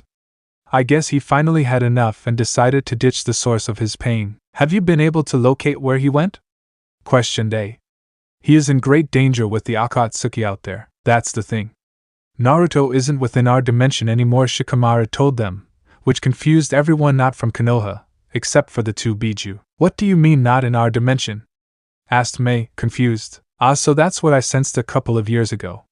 Kurama must have used the dimension rift jutsu to transport his host to another dimension," said Shikaku. Everyone else gained a look of confusion at that statement. "Yeah, I heard Naruto-kun shout that out before a portal appeared in front of him," said Hinata. "What was that jutsu anyway?" "It was a jutsu our father taught us as a means of escape from this realm," said Gyuki. "If we ever found ourselves in danger, we could use it to find safety for ourselves in a different dimension." "How come none of you have used it till now?" questioned Jiraiya as he looked at them, curiously. "There was never a need to. Until that damn Hashirama trapped and caged us like wild animals." "Oh, how I want to tear him to shreds," said Shikaku, angrily. "Does this mean you can find and retrieve Naruto for us?" Mei asked them, with a curious tone. Before they could reply, Hinata interjected, "No. We've decided to leave Naruto-kun be. He's out of Akatsuki's reach, so there is no point in dragging him back here. Let him have his freedom." The other Kages were surprised by her outburst, but nodded their heads in understanding. Yeah, let's leave number 9. I'm sure he'll be cool." "I'm sure he'll be fine," rapped B. This caused Dari and A to groan. "B, what did I say about that damnable rapping?" said A. He then grappled B's head with his hand. "Take the iron claw for your punishment." Ow. "Chill, bro," said B, trying to get out of A's grip. The other occupants of the room's sweat dropped. Moving on. I'll need you all to send a list of shinobi that you'll be recommending for the task force, said Tsunade. The other Kages nodded. Also, what should we name it? Already got it covered, Haim. This group will be known as the Allied Shinobi Forces Unit, said Jiraiya. Everyone else nodded in agreement with the name. With everything settled, the meeting came to a close and everyone retired to their place of rest. Flashback, and after the meeting, the Chunin exams were underway. Hinata ended up passing alongside the other rookies. They all were promoted to Chunin this time, instead of just one of them passing the exam. Uchiha training field, morning time. We now find Hinata in her family training field, sparring against Niji. Both had their Byakugan active.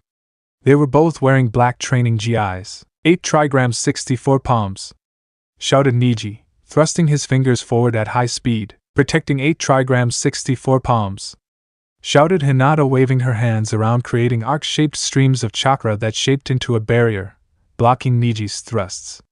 When Niji finished, she closed the distance with chakra shaping in her hands.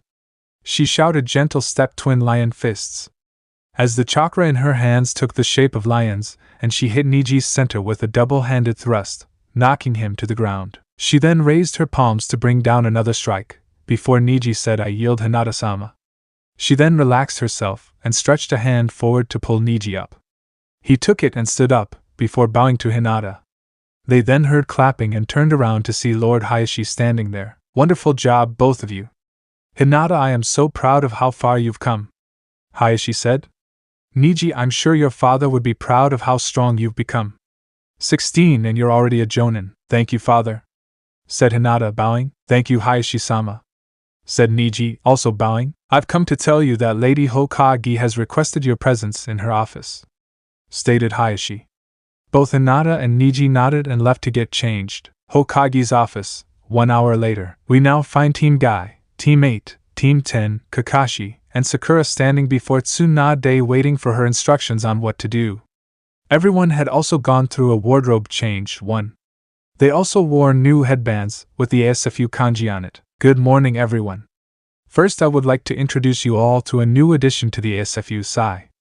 He'll be on Team Kakashi, said Tsunade, gesturing to the other occupant of the room. He has short, straight black hair, and dark eyes which contrast with his translucent-looking pale skin. He wears a short black and gray jacket with red straps. He also carries a tipless tanto on his back. The rest of his outfit consisted of a high-collared midriff shirt, black pants, shinobi sandals and gloves with his index and thumb fingers exposed. "Hello everyone, my name is Sai," he said in a bland tone. "I am proficient in earth, water and fire-style jutsu. I also have my unique ink ninjutsu to add. I hope that I can aid you well." The rest of the group nodded at that. "Now on to your assignments," said Tsunade, regaining their attention. "Team 8 and Team Kakashi, you'll be heading to Sunagakure. There have been sightings of Deidara and Sasori near the village. You'll have Suna shinobi aiding you." "We'll get right on it, Tsunade-sama," said Kakashi with Kurenai nodding in agreement. "Team Guy and Team 10, you will be traveling to Kirigakure. You shall aid the Mizukage and her forces in the resealing of the Sanbai," stated Tsunade. "Shizune will be joining you in this meeting." "Hi, Tsunade-sama. We will aid Kiri with our flames of youth," shouted Guy, exploding into youthful flames. "Come team, let us make haste." He then jumped out the window. Everyone else except Lee sweat dropped at Guy's display. "So youthful. I must follow his example," shouted Lee, exploding into flames as well. He then jumped out the window, following Guy. "Anyway, you all have an hour to prepare before heading out," said Tsunade. "Let's make this work, people. Hii Hokage-sama." They all shouted, while saluting. Everyone then vacated the room, returning home to prepare for their missions. "Looks like it's starting, Hamura-sensei. Let's hope this all works out," thought Hinata. "Yes, Hinata, let's hope. For if my mother returns, all may be lost," said Hamura in a grave tone. Her thoughts then drifted to her missing friend. "Naruto Aniki, I hope you're okay. I hope you found the happiness you were missing." Althea. The next morning, we find Naruto and the girls sitting on benches, not at all happy with having to give the trick Stella's ring while Kurama was laying on Naruto's head. They were all now brainstorming how to retrieve Stella's family heirloom. "Man, what are we going to do?" Musa asked out loud, leaning forward with her elbows on her knees and her head resting on her hands. Yeah, how are we gonna get Stella's ring back? Asked Roxy, frustrated. We should probably just tell the authorities. It's the most logical route to take, said Tekna. I say we head over there, break into their room and take the ring back.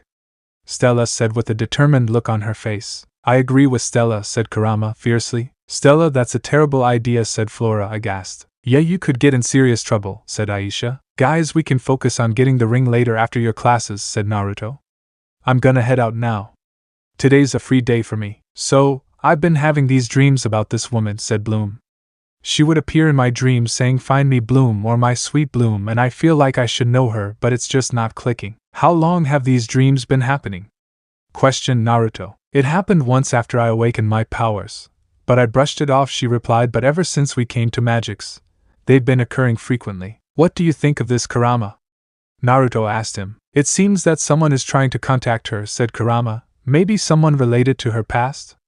After giving a shrug, he then returned back to the seal. Naruto gave a nod at the idea, then said maybe he's right. But we don't have enough evidence right now.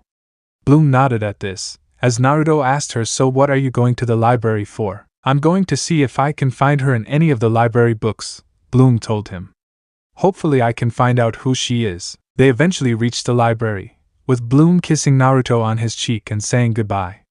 Naruto then made his way outside, before stopping to think, hey Kurama, how about we head to Cloud Tower and talk to the headmistress about getting the ring back? Thought Naruto. Yeah, that's probably the best route to take. Even though I think we should just beat those witches and take the ring back, replied Kurama in a battle-hungry tone. Shaking his head at Kurama's antics, Naruto made his way towards the transport bus. Cloud Tower. 2 hours later, we now find Naruto standing at the front door of Cloud Tower. He gave a hard knock on the door and waited a few moments.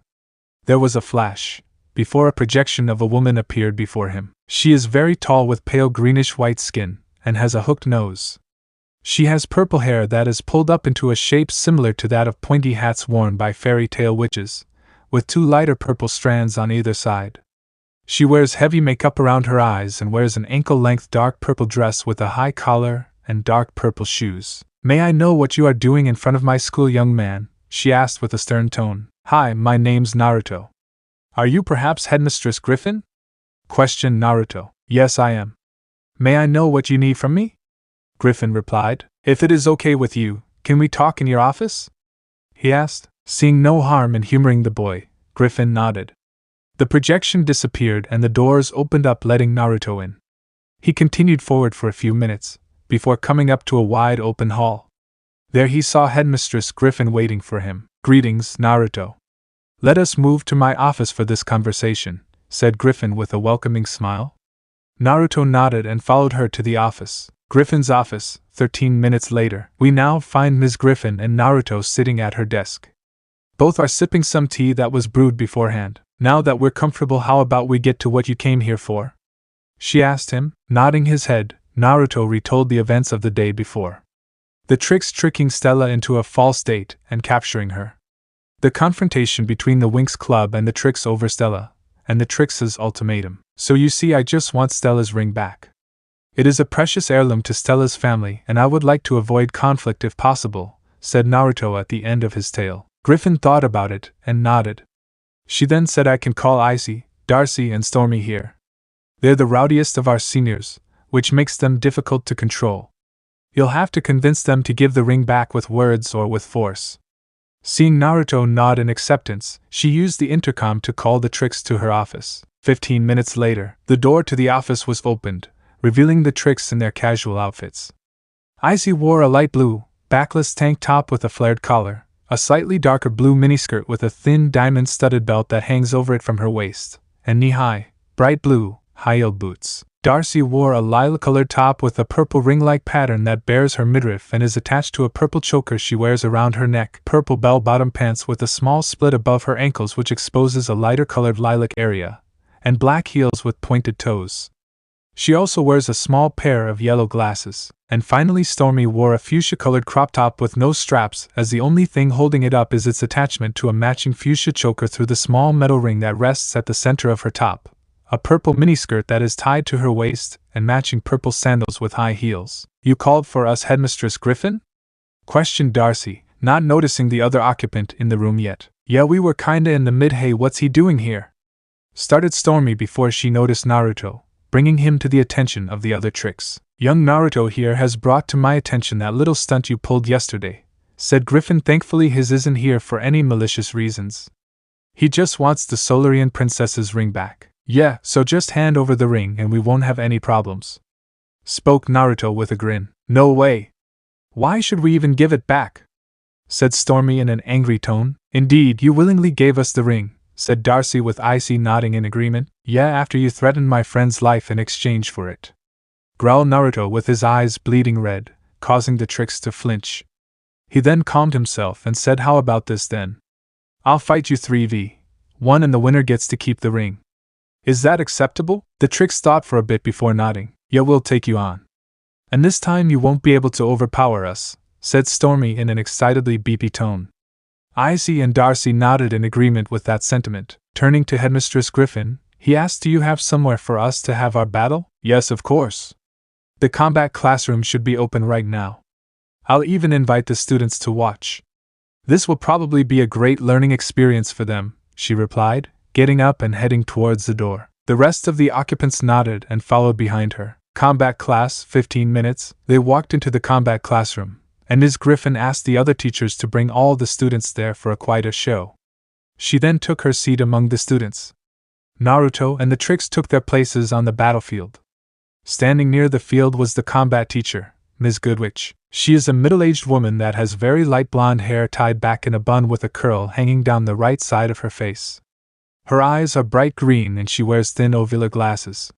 She has dangling teal earrings that match the hanging pendant on her collar. She wears a white long-sleeved, pleated top that has a wide keyhole neckline and gauntlet cuffs that flare in pleats at the wrist. Her lower body is covered by a black high-waisted pencil skirt with bronze buttons and black-brown stockings. She wears black boots with bronze heels and a cape that is purple inside and black on the outside. The cut of the cape is stylized to end in flames and arrows, with a row of diamond-shaped bronze beads on the back. Above this line of beads appears an emblem of a tiara that is her personal symbol. "All right, students, today we have a special match today," she shouted out so that all the students could hear her. "We have our top seniors, the tricks versus our guest Naruto Namikaze. This fight will last until either side wins. Are both sides ready?" Seeing Naruto and the tricks nod, she shouts, "Start!" "Dust these bitches, Naruto," shouted Kurama from the seal. "Right," he thought. Shadow Clone Jutsu. One clone of Naruto appeared and dashed forward, while the original stayed back. The clone jumped, took a deep breath and unleashed a fireball jutsu at the tricks, causing them to scatter. "Sisters! Hit hard and fast. Bombard him before he has a chance to retaliate," shouted Darcy. The witches gathered energy for their spells and shouted, "Cold Onslaught! Stormy Frenzy! Dark Nebula!" unleashing a combo of ice, mini storms and shadows onto the clone, causing an explosion that dispelled it. Once it cleared, they turned their attention to the main body, and saw him holding a purple sphere that was surrounded by several rings. "Rasenringu!"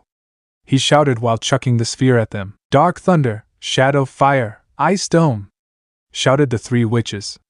Stormy and Darcy sent out attacks in response, while Icy brought up a protective dome. The techniques clashed, resulting in a massive explosion that kicked up a bunch of dust. Meanwhile, in the stands, a bunch of students were cheering on the tricks. Two students in particular were having a conversation on the fight. One is a pale girl with freckles, gray eyes, and short burgundy hair that has a long blue streak in it, with a few beads separating it from the rest of her hair. She wears a frayed white shirt with a pumpkin decal in the middle, a gray shirt underneath that shirt, and a black vest that covers both. Her black skirt has a gray layer on it, and is held up by two belts, white and dark red respectively. She wears dark red leggings underneath the skirt. Her black boots are knee-high with gray straps on them. She also had on gray arm cuffs. The other girl has an elongated face and sharp, angular features. She has a thin, bony figure and stooped shoulders. Her eyes are a pale green. Her jagged, dark green hair falls to her waist, and her uneven bangs hang past her eyes in places.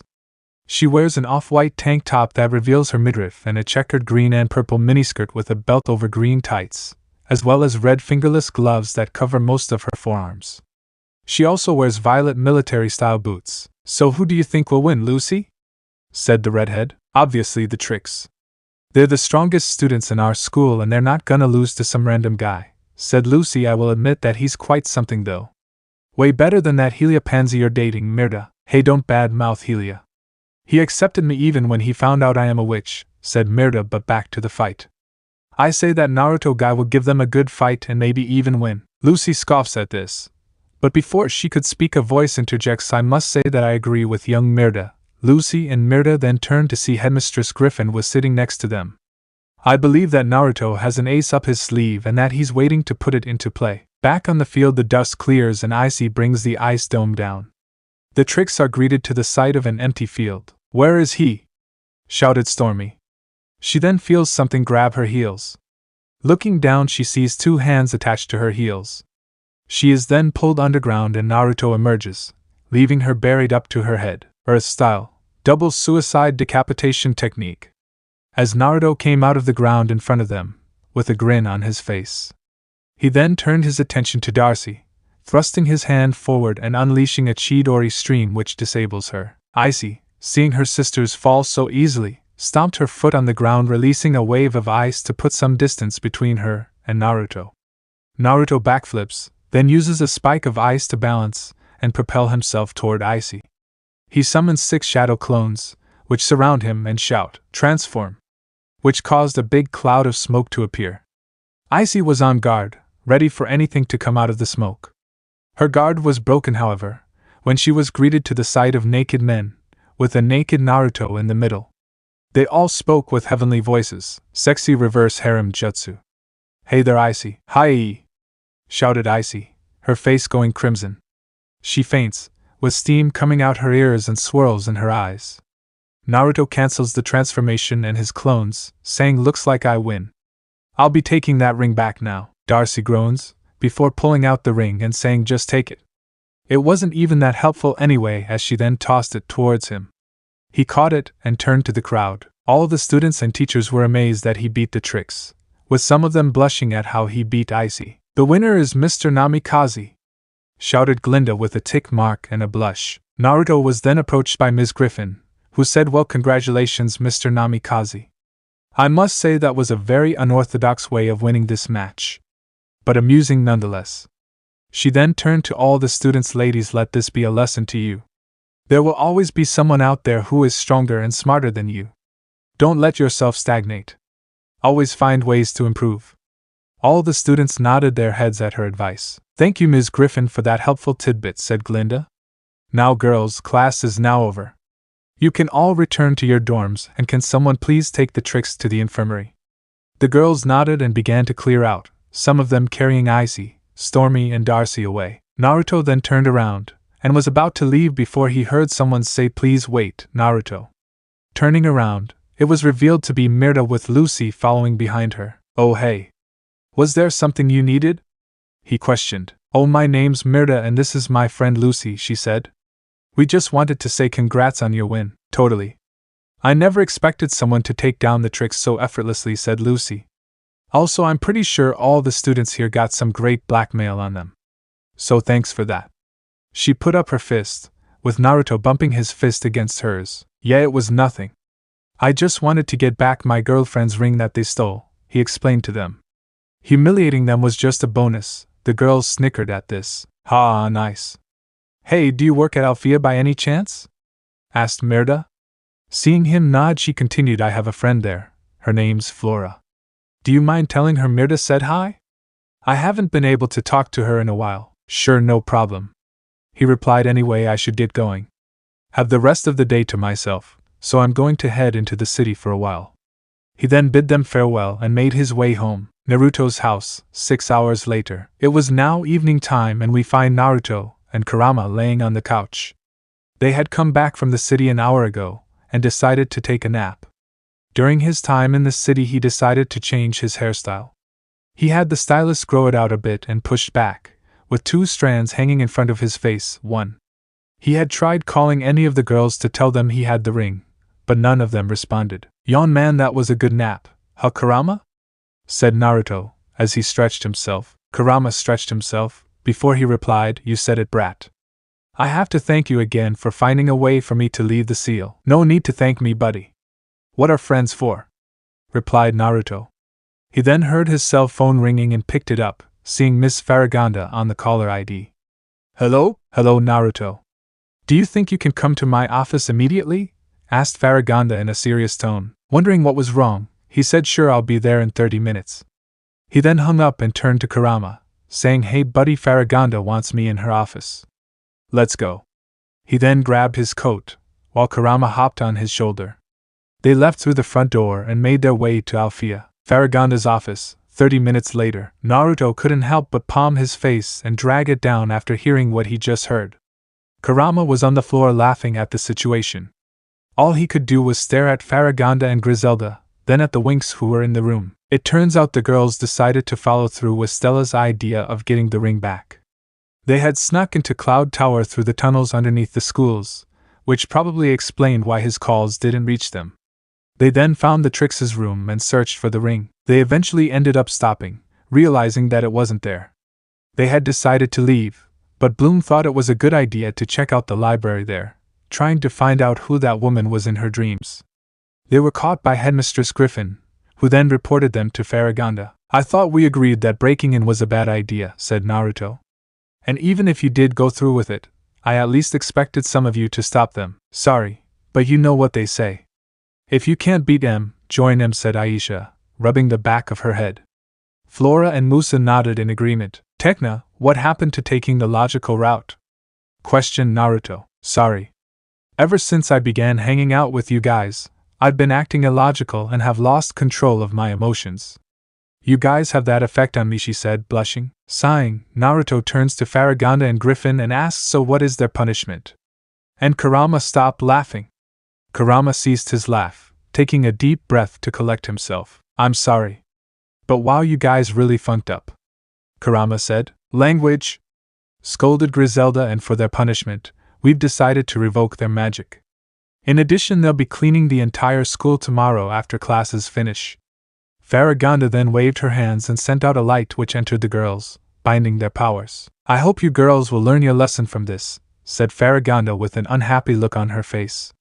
"Now head to your rooms and think about what you've done." The girls gave nods of their heads, all with downcast looks on their faces. They all left, with Naruto and Kurama following behind them. But not before Naruto inscribed a Horatian seal on the inside of the office. "Winx Cluster, 10 minutes later." "Man, this sucks. No magic and we have to clean the whole school," said Aisha with a sad tone. "At least we weren't expelled," said Flora, with optimism in her voice. "Yes, Headmistress Farragonda was quite merciful with that," replied Tekna. "Hey Bloom, did you find out what was so special about the ring?" questioned Roxy. "Apparently it is one of the many things blessed with the power of something called the Dragon Flame," replied Bloom. "Miss Farragonda to me that apparently it's the leftover power of the great dragon deity which created the magic dimension." Naruto narrowed his eyes at this. "Kurama, you thinking what I'm thinking?" thought Naruto. "It's possible. But we don't have any evidence yet, so keep quiet for now," replied Kurama. "And now I'm kinda regretting doing this." "I mean, we didn't even find the ring," said Stella, frustrated. "Ho? You mean this ring, said Kurama, as Naruto pulled out the ring of Solaria. All the Winx had their jaws drop in shock. But. Who? What? When? Why? How? Said Bloom, confused. "Yes, so I decided to head to Cloud Tower and speak with the headmistress about getting the ring back. She brought the Trix to her office and suggested that if they didn't willingly give it back, that we could bet on it in a fight." Spoke Naruto. "I obviously won, while humiliating them in front of their classmates. Oh Flora, your friend Mirta said hi and sorry for not being able to check up on you. Also she sent me a recording of my fight." He pulled out his phone and played the video. The girls watched it all the way to the end, impressed by Naruto's performance. They blushed madly at his finishing move though. "What can I say? Seduction is a great tactic to take down an enemy," said Naruto, shrugging his shoulders. "Haha, their faces at losing were priceless. The audience was so shocked that their toughest students were taken out so easily," said Kurama, giggling. "I tried calling you guys to tell you I got the ring back, but no one picked up," said Naruto. "So, can I have my ring back?" said Stella, reaching for it, but pouted when Naruto shoved it back into his pocket. Nope. As an added punishment, you'll get the ring back when you get your powers, said Naruto. But I do promise to help you guys clean tomorrow. Are you sure there's no way for me to convince you otherwise? She said, pressing herself against him and using the dreaded puppy eyes technique. Must not give in. Must resist. He thought while blushing. Nope. Good night, girls. He quickly kissed Bloom, Stella and Roxy goodbye, waving to the rest and flashed back home for bed. Naruto's training ground. The next day, it was afternoon time. We now find Naruto about to sparring with Timmy, while Kurama was acting as referee for the spar. They stood across from each other both armed. In Timmy's right hand was a two-handed silverish black great sword, with a blue gem embedded into the hilt, too. The silver of the blade has a yellow outline. In his left hand was an ethereal teal dagger with a gray grip, 3, held in a reverse grip position. Strapped to his waist were 5 identical daggers, along with a black and gray sheath for his sword. The sword's name was Ba'amung, named after the sword of the dragon hero Siegfried. The daggers were named the Fangs of Fafnir after the dragon Siegfried slayed. The blue gem in the hilt stored Timmy's mana over time, and allowed him to release small shockwaves of mana. The blade's full power was locked away by 2 incantations, which Naruto trusted Timmy not to abuse. In Naruto's hands were a pair of golden twin blades. The name of these blades were Enki, for they doubled as bladed tonfas and an energy bow.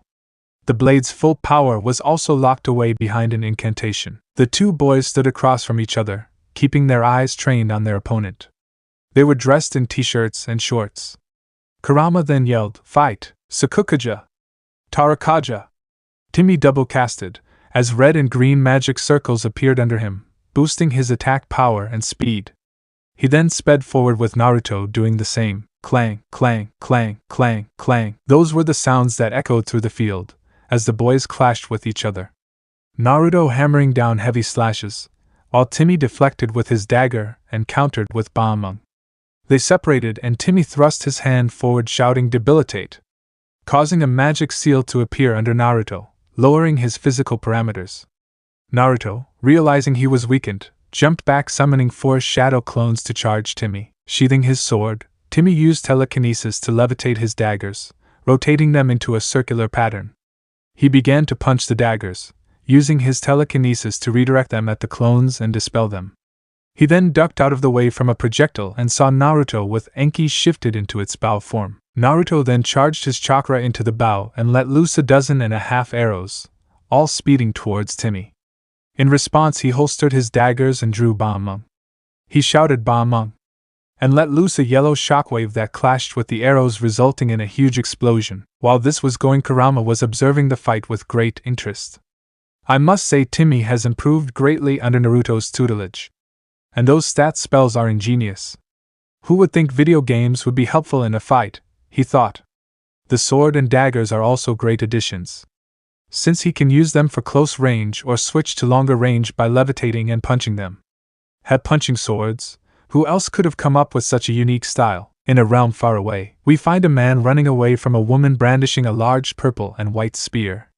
The man had gray hair and wore black-rimmed glasses, while the woman had long white hair with purple accessories in it. He suddenly stopped. This feeling. Yes, someone has also discovered the genius of punching swords as projectiles, he said with pride swelling within him. Sigurd! Shouted the woman who suddenly appeared behind, with her spear raised. Oh shit! Sigurd shouted, raising his hands to guard his face. Naruto's training field. As the dust cleared, Naruto and Timmy were revealed to have small scrapes from the explosion. Timmy then said "Diorama?" covering himself in a green aura that healed his wounds. Naruto's wounds also began to heal because of his healing factor. Hey Naruto, how about one last attack? Suggested Timmy, wanting to end the spar soon. Sure thing, Naruto replied with a shrug. He dismissed Enki and clapped his hands together, entering Sage mode. He then began to create a Rasengan, but it began to increase in size until it was the size of a large boulder. Timmy began to glow yellow and a yellow magic seal appeared under him. He levitated Ba'amung and his Fangs of Fafnir, the daggers rotating around the sword. He chanted the first incantation, his eyes glowing a fierce yellow. Let these blades cleave through the darkness and fill the world with twilight. He threw rapid-fire jabs at the daggers and sword, launching them forward.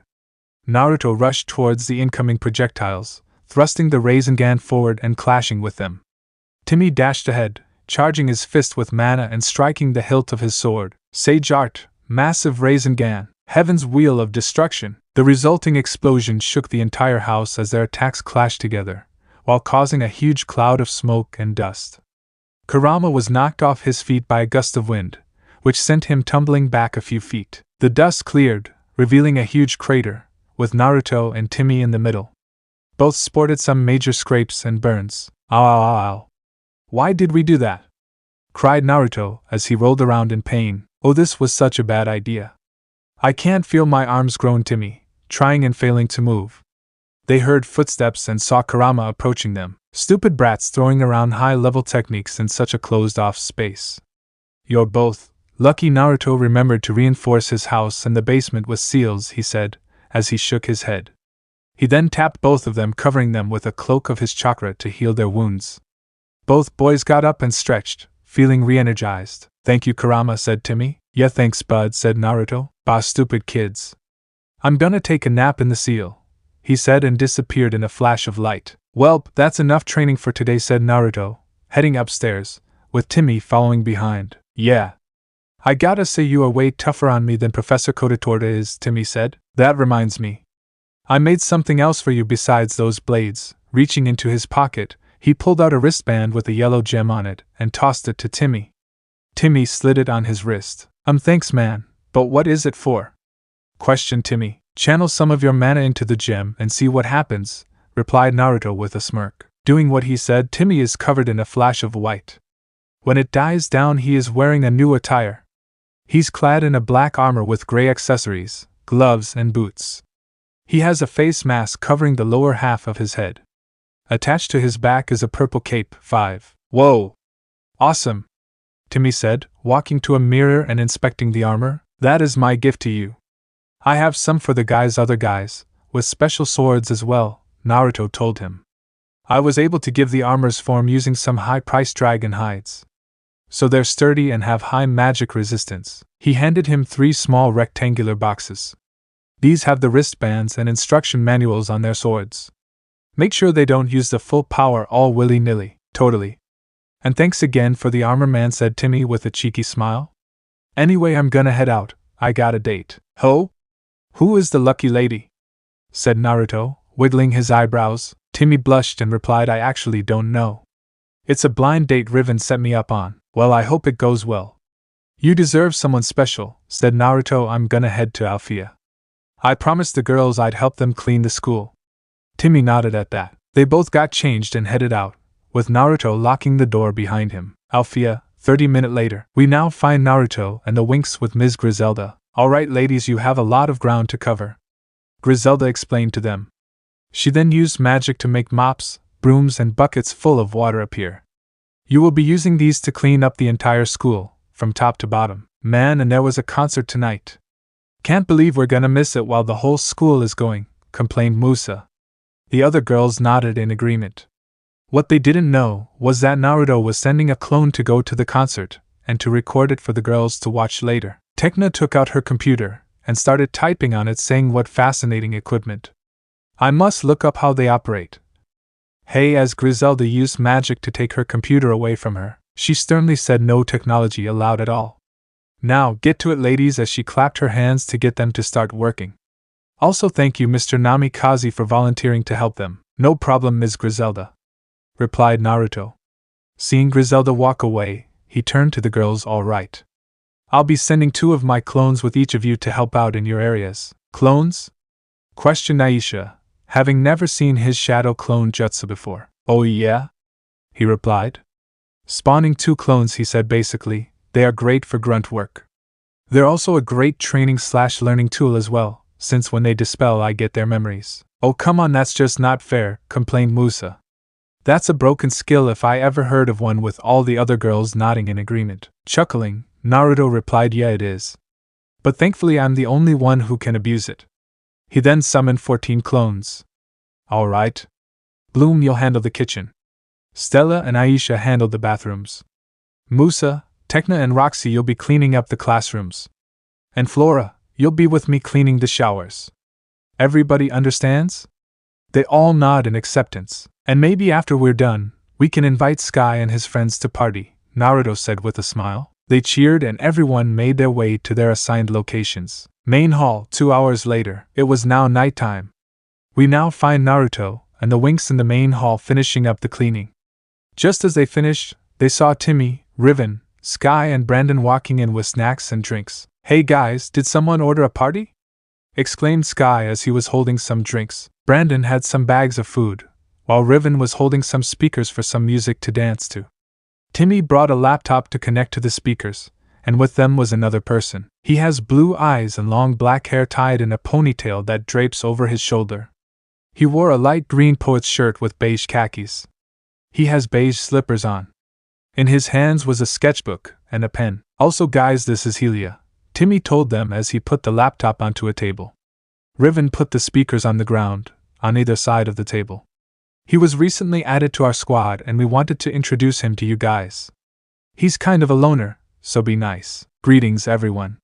Thanks for having me here, said Helia. Naruto walked forward and took Helia's hand, shaking it. Hey man, it's nice to have you here. Hope you have fun. He then turned to the other occupants and shouted, so who's ready to party? He received a loud cheer in response from everyone. Play Party Up by Brandon Michael Smith. So they partied and partied. Naruto did his personal dance with Stella, Bloom and Roxy. They all then formed a dance circle and did their freestyle dancing in the center. Tekna doing the robot, Aisha doing some gymnastic dance moves and Musa did some ballerina moves. Stella did a salsa dance, Bloom and Roxy doing hip-hop moves and Naruto doing the moonwalk. Sky, Brandon, Timmy and Riven did a group dance, consisting of the cha-cha slide. Helia stood off on the side, sketching pictures of everyone dancing and partying. Bloom noticed him and approached him asking to see his work. She was very surprised at the detail in his drawings. They then struck up a conversation about the types of art they liked. Song end. Althea main entrance. At the same time, a portal opened up revealing the tricks in their witch forms. Peppa was clinging to Icy's shoulder, cuddling her. Those stupid fairies dare break into our room. Well, I won't have it, said Darcy, furious. Yeah, let's give them a surprise they'll never forget, said Stormy fiercely. She moved to go looking for them but was stopped by Icy, who showed her a fancy-looking crystal. Wait, look, my vacuum is reacting. That means the dragon flame is somewhere in Althea, Icy told her. She then pointed down the hall, where they heard laughing. Also, it looks like there are people still here. We'll have to distract them while we search for the dragon flame. The other two nodded in acceptance. We can summon some ghouls along with a Cretan minotaur to keep them busy, recommended Darcy. Nodding in agreement, all three witches combined their magic to summon 24 ghouls and one big blue beast with horns and red hair. You all will head in the direction of that laughter, and keep whoever's there occupied, commanded Icy. The ghouls and the Cretan minotaur turned in the direction of the laughter, and walked towards where the party was happening. Icy turned to Stormy and Darcy and said, all right sisters, let's get searching. They followed her in the opposite direction. Back in the main hall, the group of friends continued to party and play the night away, eating snacks or just dancing to their heart's content. Naruto and Bloom were having a private conversation away from the group. So did you ever get any info on that woman from your dreams? Questioned Naruto. Well, that's the thing, I couldn't really find anything. But before we got caught at Cloud Tower, she appeared before me and revealed that her name was Daphne, replied Bloom. That's all, though I wish I knew how she's connected to me. Well, don't stress yourself out. I'll look into it as well and maybe we can find something out, said Naruto, giving her a reassuring smile. Suddenly they heard a horde of footsteps approaching. Turning around, they were greeted to the sight of Cretan Minotaur and 24 ghouls scurrying into the main hall. The Cretan Minotaur went further down the hall. Shit, how'd they get in here? Asked Riven, startled by the monster's arrival. Doesn't matter, we need to get rid of them before they wreck the school. And we just cleaned it too, said Musa with determination. She's right, said Naruto, summoning Enki and shifting them to their Tonfa form. He turned to the girls, arm yourselves and gang up on the Minotaur. Outsmart him and take him down. Helia, you help them. The girls and Helia nodded, running off with broomsticks and other tools to fight the Minotaur. He turns to the rest of the guys. All right guys, break in that new gear I gave you. Yeah! They shouted as they activated their wristbands, bathing them in white light. It died down, revealing them with their new armor and weapons. Brandon was wearing the standard armor of a knight. The armor parts are silver in color, while the tunic's part is blue. He also has a black and white hood attached to the back of the armor part of his neck. 6.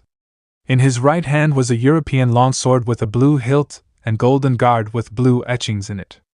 It had a holy cross design at the base of the blade. 7. This was Excalibur Young. A gold and blue sheath was attached to his waist. Riven also wears the standard armor of a knight. It is identical to Brandon's armor, but pitch black with red etchings all over it. Over his eyes was a black and red visor. 8. In his left hand was a European longsword with a pitch black hilt and guard with red etchings in it. The blade was pitch black with red markings on it. 9. This was Excaliburine, the sister sword of Excalibur Young. A red and black sheath was attached to his waist. Sky was clad in silver armor with floral patterns over his black and dark blue overalls. On his back was a blue cape with gray fur and gold design along it. 10. Held with both his hands was European longsword with a dark gray hilt and no guard. The blade was pure silver. 11. This was Excalibur Sunbright, a blade which harnessed the power of the sun. "All right, Timmy buff us," shouted Naruto, receiving a nod from Timmy. "All right, Dragon Hustle," he yelled as a golden magic circle appeared under the group, boosting their attack power, defense, and speed. Sky dashed forward, gathering mana into his blade and shouting, "Solar Flare!" blinding the ghouls with a flash of orange light. When it died down, Riven and Brandon stood at opposite sides of the horde of ghouls. Fierce winds gathered around their blade and they shout, "Strike air, hammer of the Vile King! Strike air, hammer of the Wind King!" shooting out a gust of black and white winds that clashed, destroying half of the ghouls and sending the rest into the air. Naruto and Timmy jumped into the air, both releasing reverse slashes with their swords/daggers, taking out 6 more ghouls. Sky appeared underneath the ghouls, his blade glowing a fierce orange and a mini sun appearing at the tip. "Cruel sun!" he shouted, throwing the sun at the rest of the ghouls, burning them to ash. "Whew, glad that's done," said Riven, before looking at his and the others' armors. "I gotta say, I thought the whole night theme was lame, but these armors are sweet." "Yeah, the swords are a nice touch too," said Sky. "Yeah, and each has a personal incantation to release the full power. Only use it when you have no other choice," said Naruto. "Alright, now let's go join the girls and Helia." They nodded and ran in the direction of the others. Dance hall. 10 minutes later, we find the Winx and Helia surrounding the Minotaur. So far they had been dodging its wide swings. It takes a huge swing at Helia, who ducks and uses his laser string glove to grab its club and disarm it. "Okay guys, some of us need to disorient and occupy it, while some of us attack it," shouted Helia. The girls nodded in understanding. Flora grabbed some rope that was lying around and used it as a makeshift whip. She rapidly struck at the beast's legs, causing it to kneel.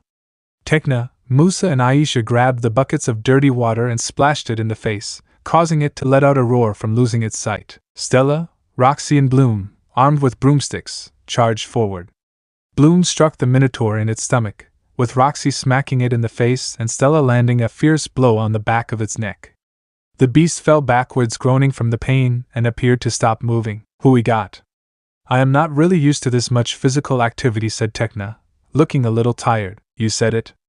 I just want this night to end now and go to sleep," said Aisha. "Let's just wait for the guys to bind up the Minotaur and oh shit, Flora behind you!" shouted Musa as she saw the Minotaur get up and reach for her friend. "Grapha!" it roared, raising its arm to swing down on Flora. They then heard a voice shout, "Garala!" A black-colored gust appeared, propelling the Minotaur into the air. Naruto then came crashing down on the beast with a blue sphere shouting Rasengan, slamming it into the ground, knocking it unconscious. He then sprouted 6 golden chains and binded the Minotaur. The other guys showed up afterwards. "That was a close one." "You okay, little Cinnabon?" questioned Naruto with a grin. "Yeah, I'm fine, thank you, Naruto," she replied, blushing. She then noticed the guy's armor and whistled. "Nice armor, guys," as Helia and the other girls nodded in agreement. "But seriously, where the hell did those monsters come from?" questioned Riven. The group then heard the sound of little footsteps. Turning around, they saw a little purple duckling waddling into the hall. The duckling saw Naruto, recognizing him from the photo Icy kept, and said, "Daddy." He waddled all the way to Naruto and began cuddling his legs, saying Pepe loves daddy over and over. The girls cooed at the adorable scene. Naruto picked up Pepe and said, "Well, little duck, where's your mommy?" "Mama Icy is somewhere around," he replied in a cute tone. "Mama Icy!" Everyone else shouted, while Naruto chuckled. "Of course! You're from the egg we gave her last time. Who would have thought you'd come out as such a cutie?" he cooed, tickling Pepe. "Of course the tricks sent them. But how are we gonna find those witches?" said Musa. Tekna snapped her fingers and replied, "We could go to the headmistress's office and check her crystal ball to find them." "That's a good idea," said Timmy. The others nodded in agreement and made their way to the office. Faragonda's office. 15 minutes later, as the group were coming up to Faragonda's office, they saw the Trix trying to open the door to Faragonda's office. "Hey Trix!" shouted Bloom, getting their attention. "Damn it! What happened to the monsters we sent?" Stormy screamed in frustration. "Hey Icy, why didn't you tell me I was a father?" asked Naruto with a foxy grin. Awkward silence. "YHHH!" screamed Icy. "What are you saying? We don't have a child." Her face went full crimson, while Darcy and Stormy gave her weird looks. "Yeah, we do. Little Pepe here," he said, pointing to the little duckling. "This is a big step in our relationship. We'll have to put aside our differences to raise the little guy. I never expected to be a parent so soon, but I'm willing to make the sacrifices if you are." His friends behind him began to laugh at Icy's expense. "Shut up! Stop doing this to me. Getting me all flustered and embarrassed," said Icy, trying and failing to keep her blush down. "And give me back Pepe." She walked over, taking the duckling from him. The door to Faragonda's office opened, revealing the headmistress herself. She surveyed the three groups in front of her before saying, "And just what are all of you doing here?" Naruto then told her of the recent events after they finished cleaning. After hearing what he had to say, she turned to the Tricks. "You girls should be ashamed of yourselves. Attacking the school for petty revenge. Headmistress Griffin will be hearing about this." She waved her hands and teleported them back to Cloud Tower. Turning to the rest of the group, she said, "Firstly, I want to thank you boys for helping the girls. I'll be sending Headmaster Saladin a letter of thanks." The boys bowed in response. She turned to the girls now. "I've looked at this situation as a whole. And so, I will not reprimand you. This evening's event has shown that you can handle difficult situations intelligently, creatively, and without magic. And so, I will give you back your powers. Your punishment has lasted long enough." She snapped her fingers, releasing the binds on the girls' magic. "Now why don't you kids head to bed for the day?" The group nodded and exited her office, bidding her good night. Before Sky's group could leave, Naruto stopped everyone. "Me and Kurama have decided to induct you into our training group. We meet 3 times a week after classes. Be prepared for hell," said Naruto with a cruel smirk. Roxy, Bloom, Flora and Timmy flinched at his smile. They then bid farewell to the specialists and Naruto, with Naruto getting a kiss goodbye from Stella, Bloom and Roxy. When the guys reached outside, Riven commented, "You're a lucky bastard, you know that." Yeah, I know," said Naruto with a blush and a cheeky smile. "Anyways, you guys get home safely." He waved goodbye to them and flashed home for bed. So this part ends here. Alright, that's it for today's video, guys. Let me know in the comment section how was the story. And also don't forget to like, share and subscribe. I will meet you in another video. Bye bye.